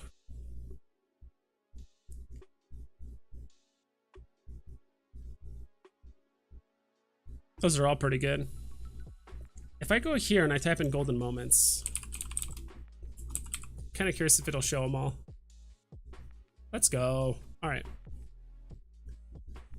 Wally's at what? 207. Winnie the Pooh's at 175. And then what was the other one? Chippendale? Not a huge Chippendale fan, to be quite honest. I know people really like this because it was an ultra rare and it had lower mints, but I really don't care about rarity. I've told you guys this before, but I put popularity above everything. Above rarity, above mint numbers, above everything. Unless the mint numbers are absolutely absurd, like there's 100,000 C3POs. Like, other than that, you don't know. But I don't care if partner statue was a common. It's still gonna, and it has the same mint number. Like, it's still gonna be the best. It's still gonna be worth, maybe not as much, but it's still gonna be worth a ton. It's still gonna be the most expensive golden moment by far, even if this was a common. And like, you know, Iron Man was like an ultra rare or something like that. Personally, I would probably lean towards Winnie the Pooh. then Wally, then Chip and Dale. That's just me. I know Chip and Dale has the kind of like less mints on its side, which is nice. That's just me. Because there are, and that's the other thing you have to think of too. People have been hard stacking Winnie the Pooh as well. Wally's has had more time in the market. It's like, well, let me think of this. Because isn't there a Wally movie coming out soon? When's the last time we've had a Winnie the Pooh movie?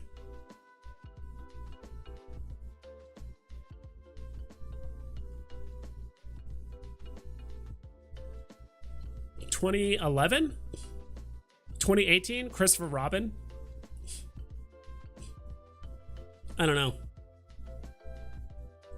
I think you can't go wrong with Winnie the Pooh or Wally. I think it's personal preference. Happy birthday, VEVE Vibes. Can't believe you turned 21. Yes, sir. Actually, 12. Get the digits flipped, but yes. Happy stuff. Will it be more valuable? Daredevil FA, comic, or Kang? Ooh. I think right now, it's Daredevil. That's just such an iconic comic. But, I mean, if Kang just makes a lot of appearances and he becomes like a very, very prevalent villain, like if he becomes like the equivalent of like that cartoon or like anime repeating villain, like he's gonna keep showing up like over the next 10 or 15 years because he's a time traveling multiversal villain. He could just do that if he wanted to. Like even if this whole story arc ends and they start fighting like the new bad guy like 10 years from now, there's like another big baddie, Kang still shows up occasionally. Like I think that would be a big deal. I don't know. Will it be more valuable? Also, I'm trying to figure out like which rarities too. Like even the rarities matter and all that stuff as well. So do you think Fantastic Four #1 SR is undervalued at 6.5K? I guess we can look at it. Again, like I'm not a huge comic book guy. Like I don't know all the nuances. Like I'm not a comic book collector. Like, so take all of the stuff I say with a grain of salt. You need to talk to people like My Collectibles, Sleep in Comics, Comics and Crypto. Like those are the guys that could probably help you out with like these kind of questions. Like I can only tell you like, all right, what was the price of Fantastic Four #1 before? How much is it now? Do I think it's undervalued? What was the price? What I'm probably going to look at mostly on this chart is what was the price before the January pump, because I do think that January pump was pretty artificial, to be quite honest. Not all of it, but I do think a portion of it was pretty artificial with all the fake gems and bot accounts and all that stuff that was going on. No, I'm not 21. But at 6.5K, I would say, I mean, like, if you can afford it and it's not going to break your bank, or you don't need to like sell your car to afford Fantastic Four #1. Question is, could it go a little bit lower because of San Diego Comic-Con? Unlikely. I've noticed that like typically the secret rares aren't usually the ones that get dumped before a big drop and stuff. I mean, even if it is, like you might have 1 or 2 people undercut the floor. It's not like you're going to have 25 people show up to like undercut the floor for certain secret rares. I really hope this can like get fixed.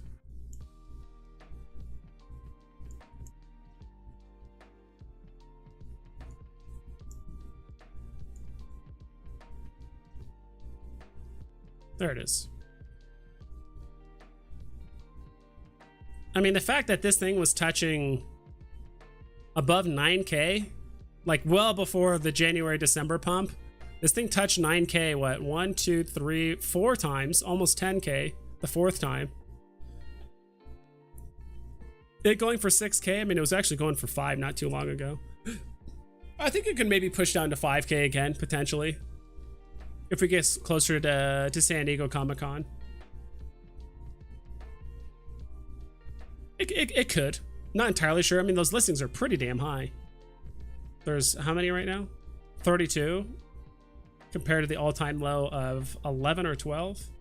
This could be the delisting feature too, but I mean, I would say so. I mean, if in the grand scheme of things, if you're buying this now and you're going to hold it for 5 years, technically everything on the app is undervalued. So I hope that helps, Rob Stone. And now it's not even possible to open the prior to NFT. The app closes when opening the NFT. So people bought expensive NFT and not able to open it.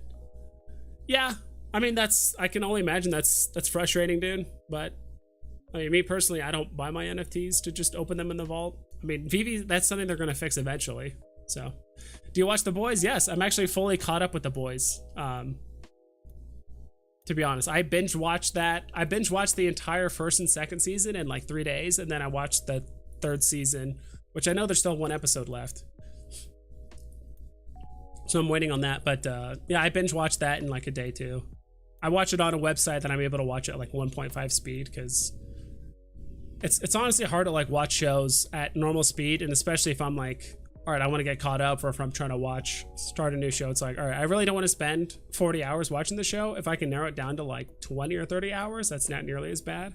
So, but I like it a lot. It's by far and away probably one of my favorite shows. I would say the last time I was that obsessed with the show and I stayed up till like 2 a.m., 3 a.m. watching it, just binge watching and completely ignoring my sleep schedule, was probably Battlestar Galactica when that show came out. I think I was in college at that time, or maybe I watched it a few years afterward.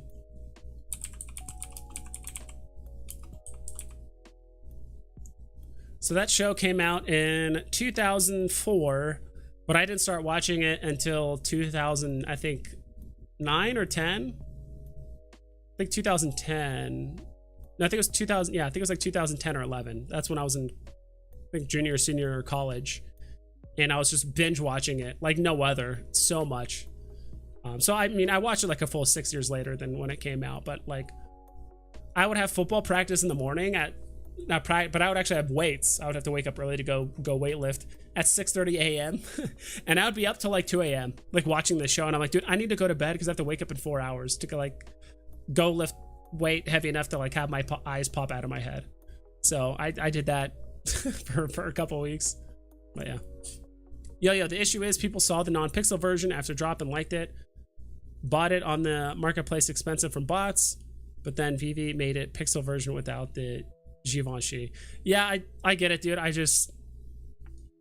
mean, if you want VEVE to repay, I mean, you're more than welcome. Like, if you can come up with a organized tweet or explanation or some sort of repayment or whatever, you can send it over to VEVE, and if I like it, like, maybe I'll like it or retweet or whatever. But I mean, it's not going to be the first or the last time VEVE makes a mistake like this, right? Like, it's gonna happen. I don't know what to tell you. Like, I got screwed over too with the whole FE change. I voiced my opinion, but like, it just is what it is, and they're gonna go forward with it. It's gonna happen, and once they start giving refunds or you know, anything along those lines, then people are gonna want it for everything. You know, people probably, if VEVE did something like that a long time ago, people would have been asking that for Tobies or something like that. Like, I bought all these Tobies and they're below box price. This is a scam, a ripoff. Refund me the difference. Like, then people are going to find 101 excuses to get a refund, which I don't think that's what it's about. Okay, Ed Gein. Okay, Ed Gein? I think it's Ed Gein. Texas Chainsaw Massacre. I haven't seen that movie. I've watched bits and pieces, but I haven't seen it. The Winnie will be huge. I'm telling you. Oh, yes, this is FA. Okay. Let's see. Thor and Odin, FA Comics. AF50 can wait. I don't mind if we get, I mean, if we get any of those. I was going to put out a tweet to David Yu and VEVE Official and all those guys. Be like, are we getting any of these comics? I was going to ask for FA Punisher, Wolverine, Thor, if we don't get it in like the next week. I think of what else. Hulk, still waiting on FA Hulk. Still waiting on, I think, FA Iron Man 2, right? Yeah, we don't have that one yet either. Like, pretty much any of the Avengers, right? We still are waiting on a few of those guys, so. The Boys is on Virtua. Cool. Time to spin a blue. They also had FA of Tarzan before VeVe. Yeah, I don't think. Yeah, I. The whole first on blockchain thing, I do think is important to a certain extent, but that's people that. It really depends. Honestly, if VeVe gets huge, I think people might not care about FA on blockchain. But if the whole interoperability thing might make that moot. I just don't know. We're gonna have to play it all out. This is so. It's all so uncharted territory. It's hard to tell, and literally you just have to follow what the money says. To be quite honest, if enough whales or if enough people believe that FA blockchain means more on a random or even like a semi-dead platform, but just because it has a FA of a character, you know. I answered the call and voted on the first comic decision. I missed that. Watch Anyone Pray. I do need to vote. I'll do it this time around on the second. I think it's the title of the comic. I missed the first one. I saw the thing. I was gonna do it, then I got busy the rest of the day and I forgot. So 50% of the Raptors are still in store. Wow, 50%. See, this is where I kind of want to know, like, if VeVe, I think VeVe should just leave them in the store forever until someone buys them all out, because eventually the commons are going to go above box, and then people are going to start buying it. Or if maybe the commons and uncommons are approaching box price, then people are thinking it's worth the gamble again. So I'd rather have that. But if they're just going to burn collectibles eventually, randomly, like they did with Captain America, I kind of would like them to tell us at the very least. So those aren't even the original Jurassic Park Raptors. That's correct. Yeah, those are the Jurassic World Raptors. And even the Jurassic Park 1, the original, and like the Jurassic Park 3, and even the 2 Raptors, I think are all technically different. Like slightly different, but not by much. Will VeVe make the hoverboard skatable / animated, Killian? I have no idea, dude. No idea. That's a VeVe-verse thing. Maybe they'll add an animation to the VR, or like what's it called, the AR, and maybe you can like move them around. Maybe you can drag your finger, make it drivable. Possibly, if they want to do that, if they want to invest resources into making that happen, they can. I just wouldn't hold my breath. There's a reason why I haven't really invested too much into like the vehicles or the hoverboards and stuff, because their price is so heavily dependent on, honestly, the VeVe-verse, and if you could drive them and do stuff like that, which honestly I think the whole VeVe-verse / metaverse thing is still 5 to 10 years out. I think it's that far off. Like if you're actually gonna like put on a headset, sit into a vehicle, you can drive it around, it's gonna perfectly clip with your body, and you drive around, you can have races. That's 5 to 10 years out minimum. That's just my honest opinion. Honestly, I think people are buying Pride 2s just because they messed up and they want an airdrop. Dino was milking it. Yeah, I again, maybe I'm biased because I just didn't care to go for it. It's a drop. I'd rather just buy this stuff. That's all I'm saying. And I understand they messed up, but it's not going to be the first or last time. And I'm not sure how VeVe can repay. And then they do an airdrop, and then all of a sudden people are going to want an airdrop for every little mistake or any kind of small thing. And then it's definitely a snowball effect. You know, you give them an inch and they're going to take a mile.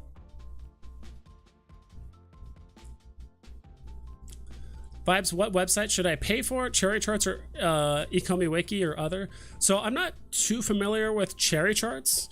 The one thing I do like about Cherry Charts that I could see is that you can actually layer multiple NFTs or basically like multiple NFTs on the same chart. You can kind of compare and contrast them side by side. I mean, I guess we could just pull it up right now. And I'll probably have to make an account and stuff to like actually see.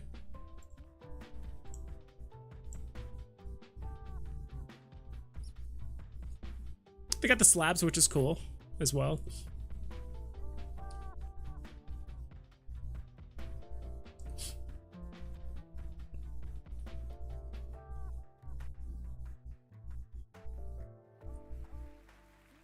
I do like the drop down menus, and all that stuff looks pretty cool.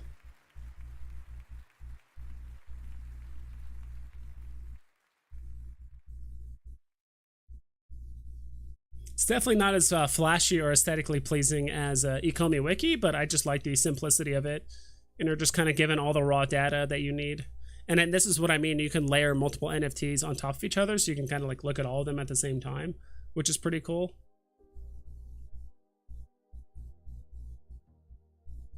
Yeah, I mean, maybe one day we'll do a stream where I actually make a cherry charts. I do a cherry chart stream where I just make an account, and I don't want to do it right now. It's just what people are saying. Andrew Ellis, Comics and Crypto. Brad, I haven't heard of this guy, the HODL fandom. I don't know who that is. I do like it's very hard to see, but I think that's the Next Generation background, Star Trek. Slabbing process does look kind of cool. Create a slab. Can I just make up whatever I want?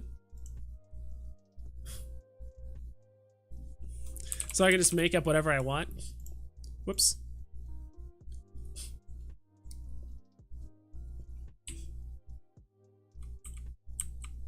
How do I get out of this?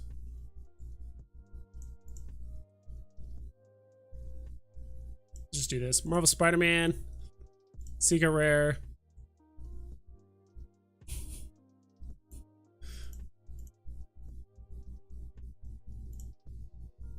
So we just generate this.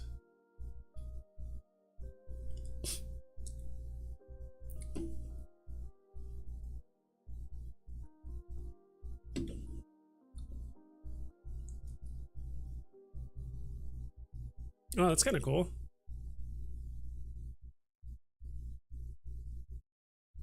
I know you guys can't see this, but give me a sec.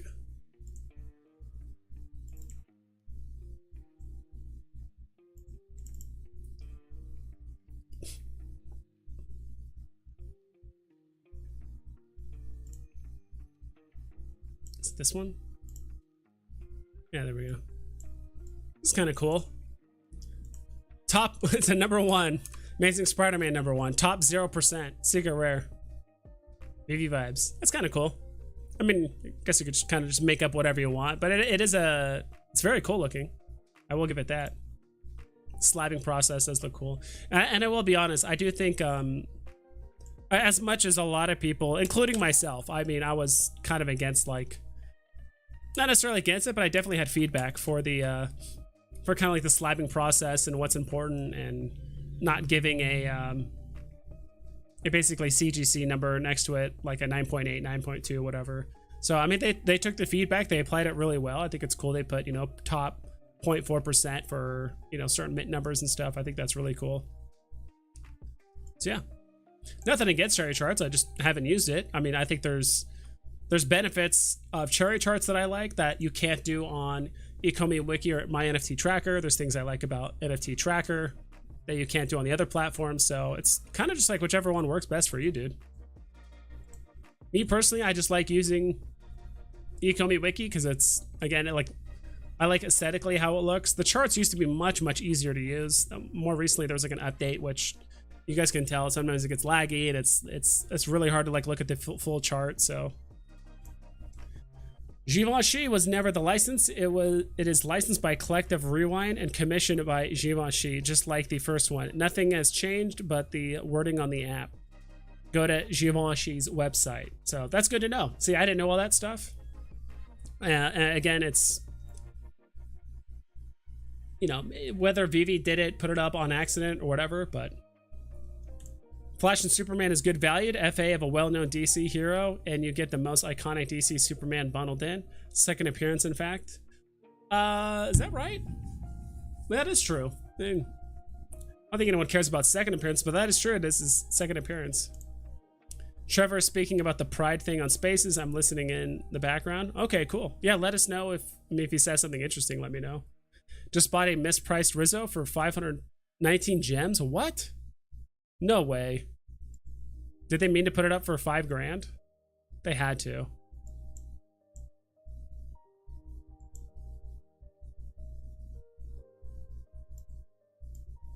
Should show on here, right? Yeah, so someone must have tried to put it up for you know, 5,199 gems, but they just put it up for 519. Wow, dude, that's crazy. Congrats, that's an immediate 10x on your investment.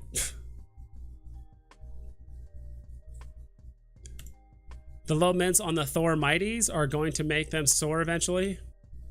And Loki is the first common mighty villain, right? Like only AK editions. Yeah, that is one I did sleep on a bit, and I'll probably end up buying the Lokis back again, maybe at a tiny loss, because I really thought they were going to cap out at like 20 or like 21, 22 gems at most. So I sold my 3 Lokis that I bought for around or at box price. Basically, I sold them for 20.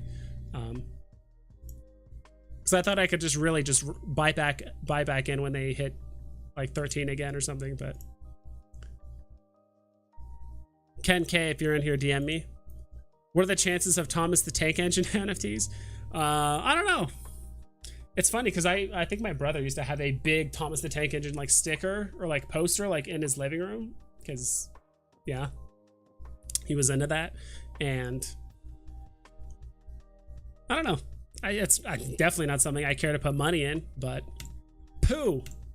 Yo, it's your B-Day. Are you finally old enough to KYC VEVE? Apparently not. I still haven't gotten it. I'm not well, it used to be 13, now it's 18, so yeah. If not, I'll just keep your account safe, homie. Yeah, thanks, man. How important is the mint number? It depends. I really feel like mint number is, it's kind of an all or nothing thing. Like, it's either you have the right mint number or you don't. And there's some exceptions for people that buy 3-digit mints or things like that. So there is a spectrum in it, but overall, I would still say 80% of the mints are just floor price. Like 85% of the mints are still just floor price, while you do have 2 digits and some low 3 digits, and everyone's perception of low mint is different. Everyone's low mint is different. So happy birthday. There are many versions of Kang that interact with each other too. Spans many years of Marvel Comics. Yeah, so I think the if there is a villain that can reappear at random times throughout the entire MCU over the next however long Disney wants to milk it, or whatever, Kang is one of the guys that can do it. One version shows up in one episode or one series of movies, and then another version of him shows up when the new guy comes in. And who knows, it's probably going to be one of those things where he's the big bad now, and then the next story arc is going on, and there's even a bigger baddie, maybe Doctor Doom or something like that, that comes up with some crazy scientific invention or some sort of combination of science and magic, and he's just like all of a sudden a multiversal threat. And then the Avengers or whoever the good guys are at the time are gonna be like, yo, I know we had to kill him last time, but we need to find another version of Kang that can help us get rid of Doctor Doom. And that could happen. So he actually ends up being like kind of a good guy later, but then an anti-hero that when he was originally a villain. So happy B-Day, mofo. Thanks, dude. Hilarious. Sergeant Fury #1 pumped to 500 with only 15 listings left. Every flip to jump in to try and take profit. Now there are 36 listed. Now, yeah, why not just hold? Why not just hold and gain? Yeah, I literally brought that up earlier. I was like, look at how many people just came out of the woodwork for Sergeant Fury.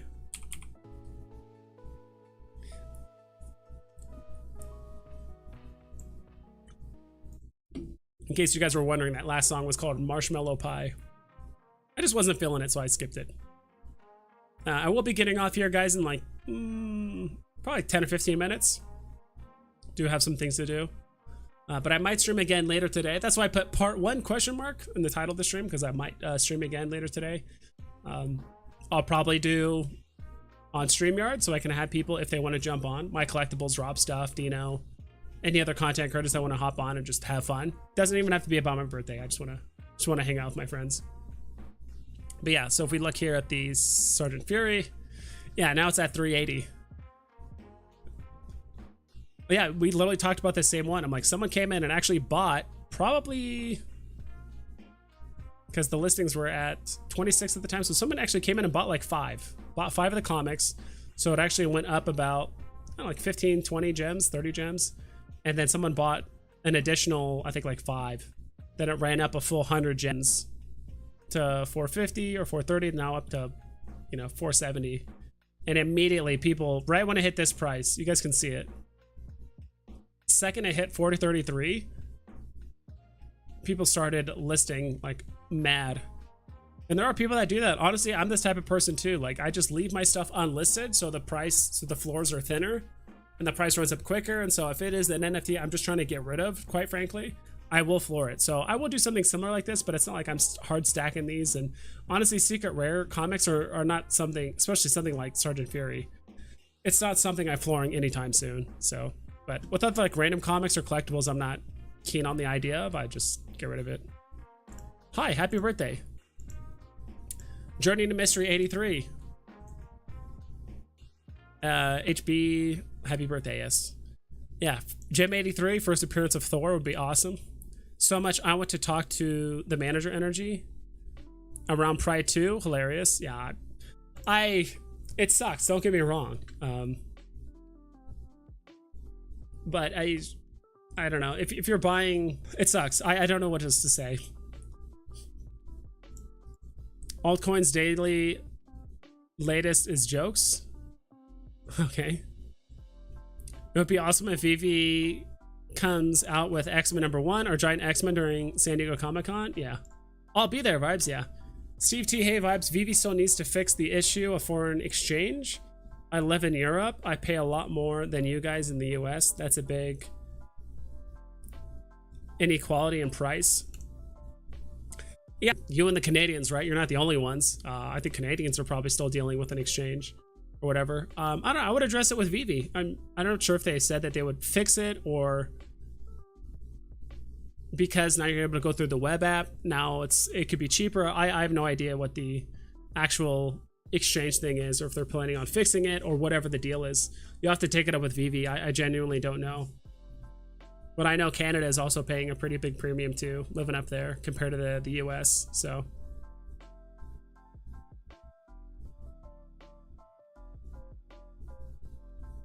But if that is an issue, and the VEVE did say they're going to fix it, because I don't remember VEVE ever saying they're going to fix it or update it or whatever. But if they did say that, like, I mean, it would be probably wise of them to get that fixed before San Diego Comic-Con, obviously. Happy birthday. Thank you, business.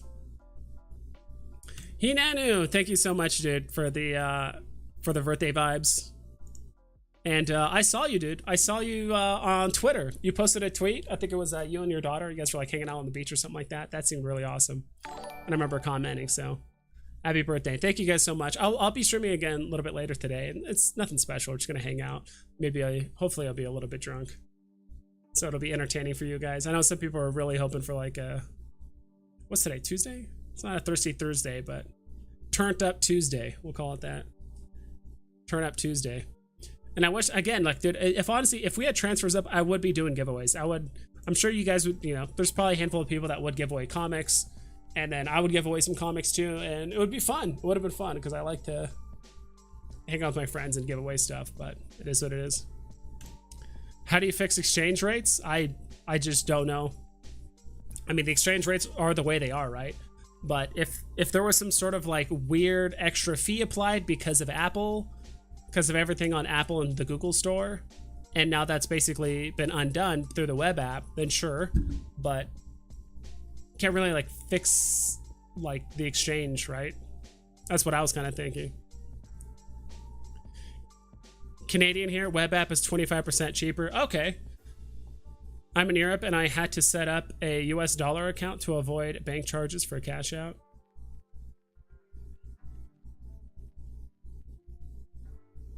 Avoid bank charges for a cash out. David McAuley. Yeah, I don't know.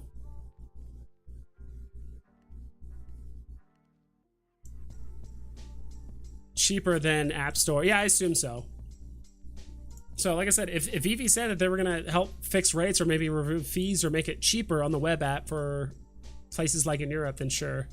But the cash out thing, I don't know. I don't have access to cash out or anything like that, so...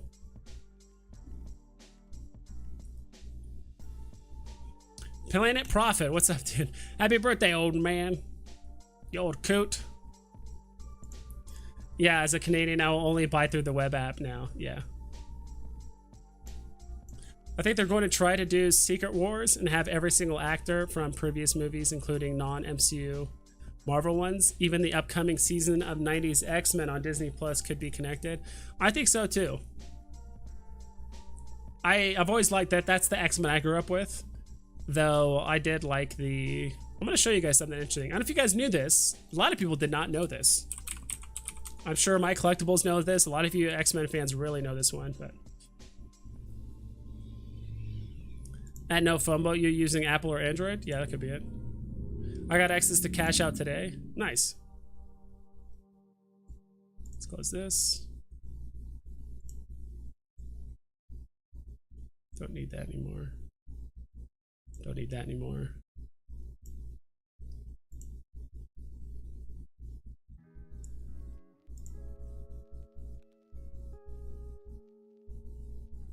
Do you have cash out vibes? No, not that I haven't gotten an email yet or anything. So, not yet.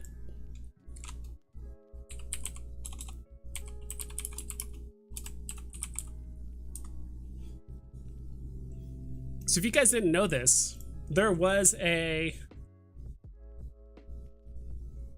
I'm actually going to mute the music for this. I bet you some of you guys didn't know this, but there was a X-Men before the actual 90s X-Men show. So this came out in, I think, 1989. I'm probably gonna get copyright struck for this, but I don't care. I'll just mute this part in a second. Sorry, that was loud. Let me restart this. This is the best graphic quality, so you guys are gonna have to just deal with it.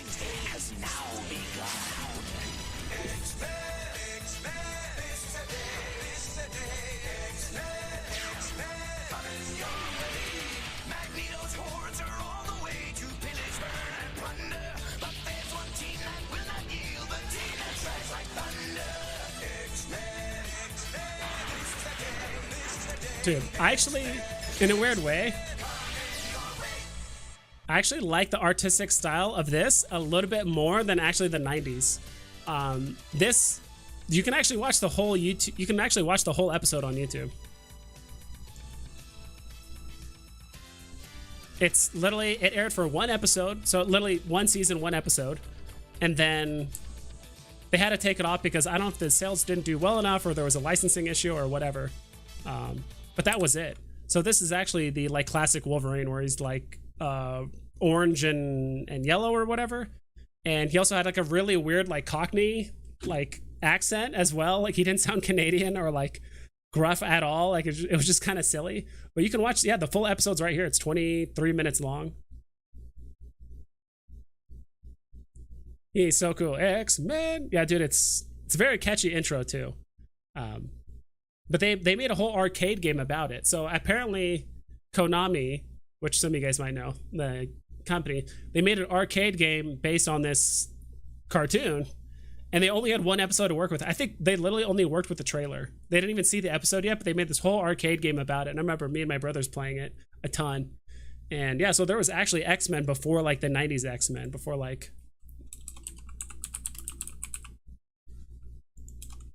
this intro. So this, I think, came out in 89.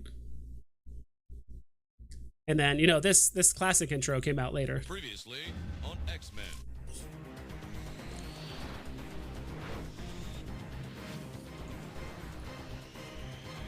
This is all I want. I just want more X-Men. And I want Wolverine.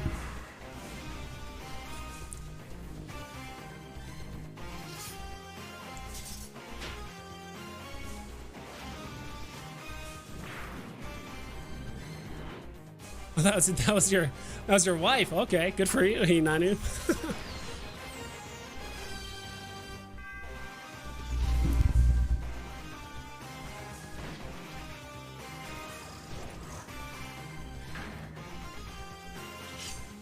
Great. Classic.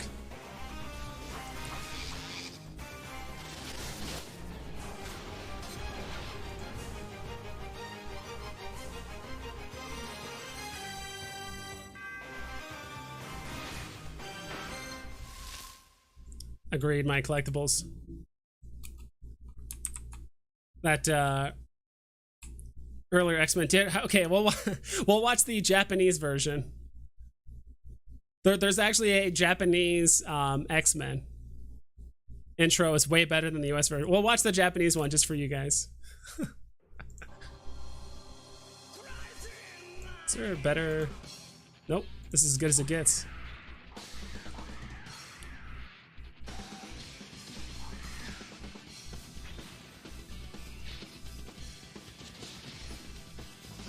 pretty cool.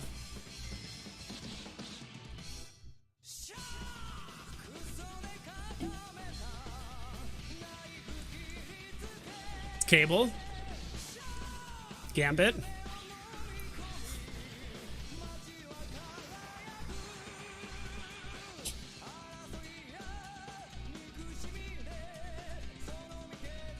I don't know when this came out though. Omega Red, Wolverine, obviously. Dude, Wolverine has like 7 like arch nemesis.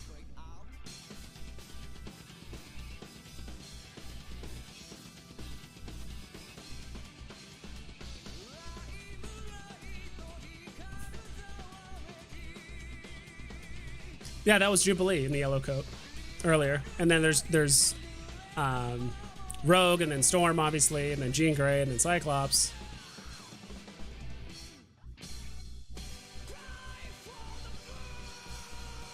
I don't know why they say "Cry for the Moon" and "Shock" and all these things, but it's pretty interesting.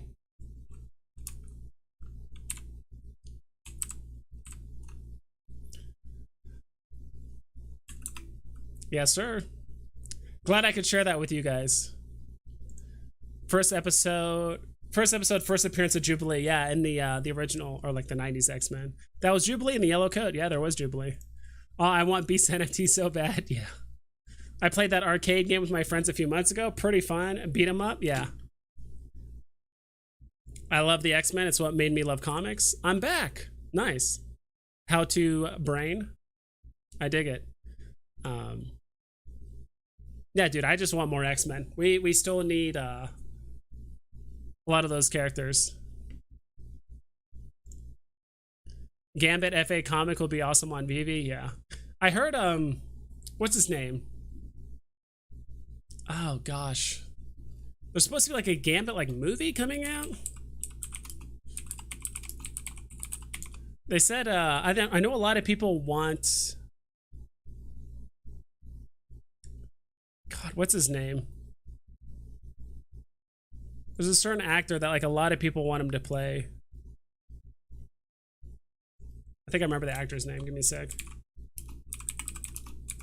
He was in 21 Jump Street. Channing Tatum. I think it was Channing Tatum.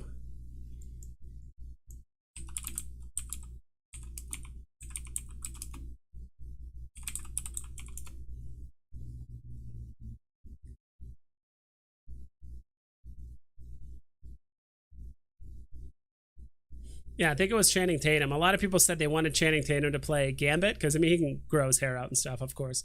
But he said he likes X-Men. Gambit was one of his favorite characters. And he actually grew up in, like, the South, like the Bayou. Pretty similarly to, like, kind of how Gambit was. So I think that would be kind of cool. I like Gambit, too, as a character. Like, if you really understand Gambit's powers, like, he actually has the ability to manipulate kinetic energy, which I think in a certain comic, he ends up learning how to, like, not only control kinetic energy, but then also, like, potential energy and just some crazy stuff. He kind of becomes, like, almost Dr. Manhattan level-ish kind of character. I don't think he can, like, manipulate like reality in crazy ways, but he can end up becoming, like, super strong in, like, a random comic. Like, I don't think it was a part of, like, the mainline, like, X-Men comics, but she's playing a big part in the MCU. Jubilee. Yeah, I always felt like she was kind of slept on. I mean, in the cartoons, like, she always just basically shot fireworks, right? And she was always the person that would, like, get into trouble and or just distract the bad guy. She would, like, never actually, like, be able to hurt them. But yeah. Jeff says, my name's Jeff. Yeah. Comics are stackable for the new females for sure. Yeah. I was gonna mean to ask this actually for my collectibles or other people. How do you guys feel about you know, first appearance of Jubilee, I think, is a decent one. But what about the Illuminati? Is that one kind of getting slept on? Like, I know it's not that valuable in real life, but I feel like if the Illuminati's been confirmed in the MCU, wouldn't we have multiple variations of it, of the MCU? I mean, basically it's not even a spoiler because they show it in the trailers, but in Doctor Strange 2, they show the Illuminati, and they have confirmed that there's, like, multiverse versions of themselves that exist, right? and they fight other versions of other Doctor Stranges and all that kind of stuff. So it sounds like the Illuminati's not going anywhere, even though, you know, what happened, but it sounds like there's still going to be multiple versions of them. So I don't know if that's worth maybe getting a soft stack of them, because they're still pretty cheap. I forgot which one that is. Avengers. No, not Avengers. I think it was Avengers. Gambit played by Jean-Claude Van Damme, or I'm leaving. Yeah. Jean-Claude Van Damme, or I don't know. Chuck Norris. Gotta have him.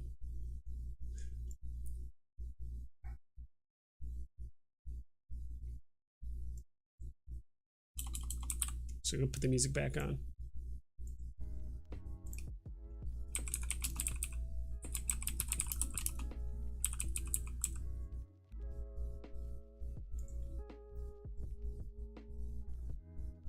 New Avengers 7, that's what it's called.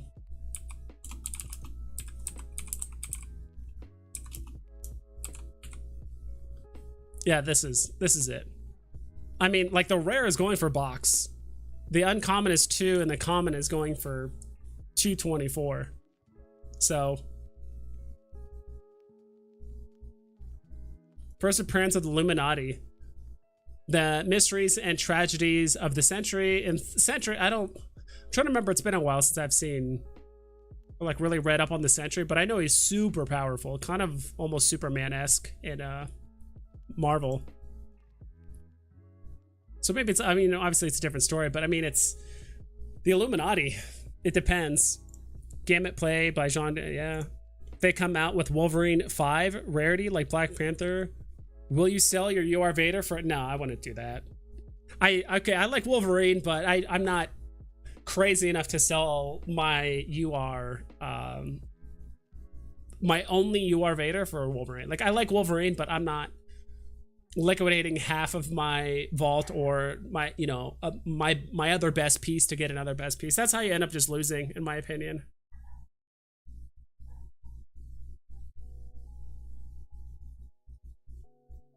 The Illuminati comic would be more valuable if VEVE, if it dropped, was before the movie. Yeah, that's for sure. If we didn't see a certain character get turned into spaghetti. That part was just silly. I even commented on it, my collectibles, in our little content creator, like, Twitter thing. I put on there, like, why would, yeah, spoilers. I mean, it's, if you guys don't know already, if you guys haven't seen it already, but, like, why would the smartest man alive just tell Wanda what Black Bolt can do? With one whisper, she can kill you. Or, like, with one whisper from Black Bolt's mouth will kill you, or something like that. She said in some way, and she's like, oh, really? Someone said, like, why didn't Mr. Fantastic just say, you know, Wanda shows up and she's like, oh, did she have a father? Like, yeah. I'm like, okay, well, she'll still have a mother, whatever. And he could have been like, oh yeah, by the way, we know how to get you connected with your kids, Wanda. We know a way. Black Bolt will tell you, just come over here. And he'll just shout in her ear or something like that. Or like, Black Bolt has a secret for you. He's kind of shy though, so you have to get really close. Like, there was so many just like memes online about that whole scenario, and it's just like, why? Like, why tell your enemy what you can do?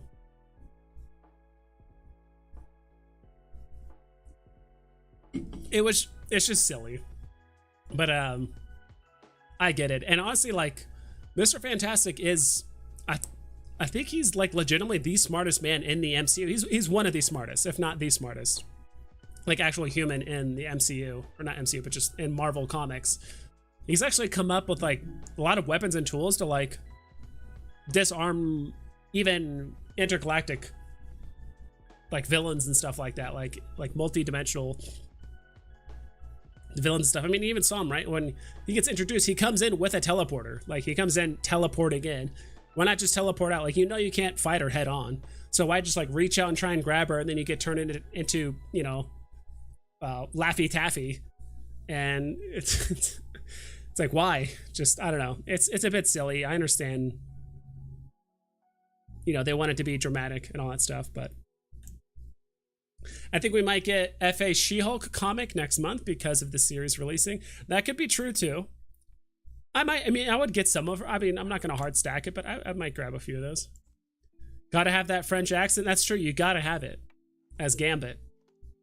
Gotta have it. Illuminati equals Suicide Squad. That's basically how they were. Except they just did it to themselves. And they know how strong she is. Like, they fought literally multiverse versions of herself. Another thing that they could have said was like, there's so many memes, but there was like so many just like alternative things that like, what's his name? Mr. Fantastic could have said. Like, Wanda, like, look, we're on your side actually. We actually think Doctor Strange is like, because they even said it to Doctor Strange. Like, the biggest threat to the multiverse is Doctor Strange. And so they could have said that to Wanda, but still like end up betraying her, backstabbing her, letting her to believe that they're on her side. A lot of different things they could have done, but oh well. Cool. All right, guys, I think that's it for now. I'll probably be on later. I know my collectibles, you asked me earlier if I was what time it'd be on. I genuinely don't know, but I'll be sure to hit you up, or I'll hit up the what's it called? I'll definitely be sure to hit up the Twitter and all that stuff, so you'll know when I'll be going on, usually like 30 minutes ahead or something, and then we'll go from there. So everyone, thank you so much for stopping by. Thank you for the birthday wishes. I'll probably be on later today, and we'll look at more market stuff, and we'll talk about whatever you guys want. Hopefully I'll be inebriated. I'll catch you guys then. So that's it. Please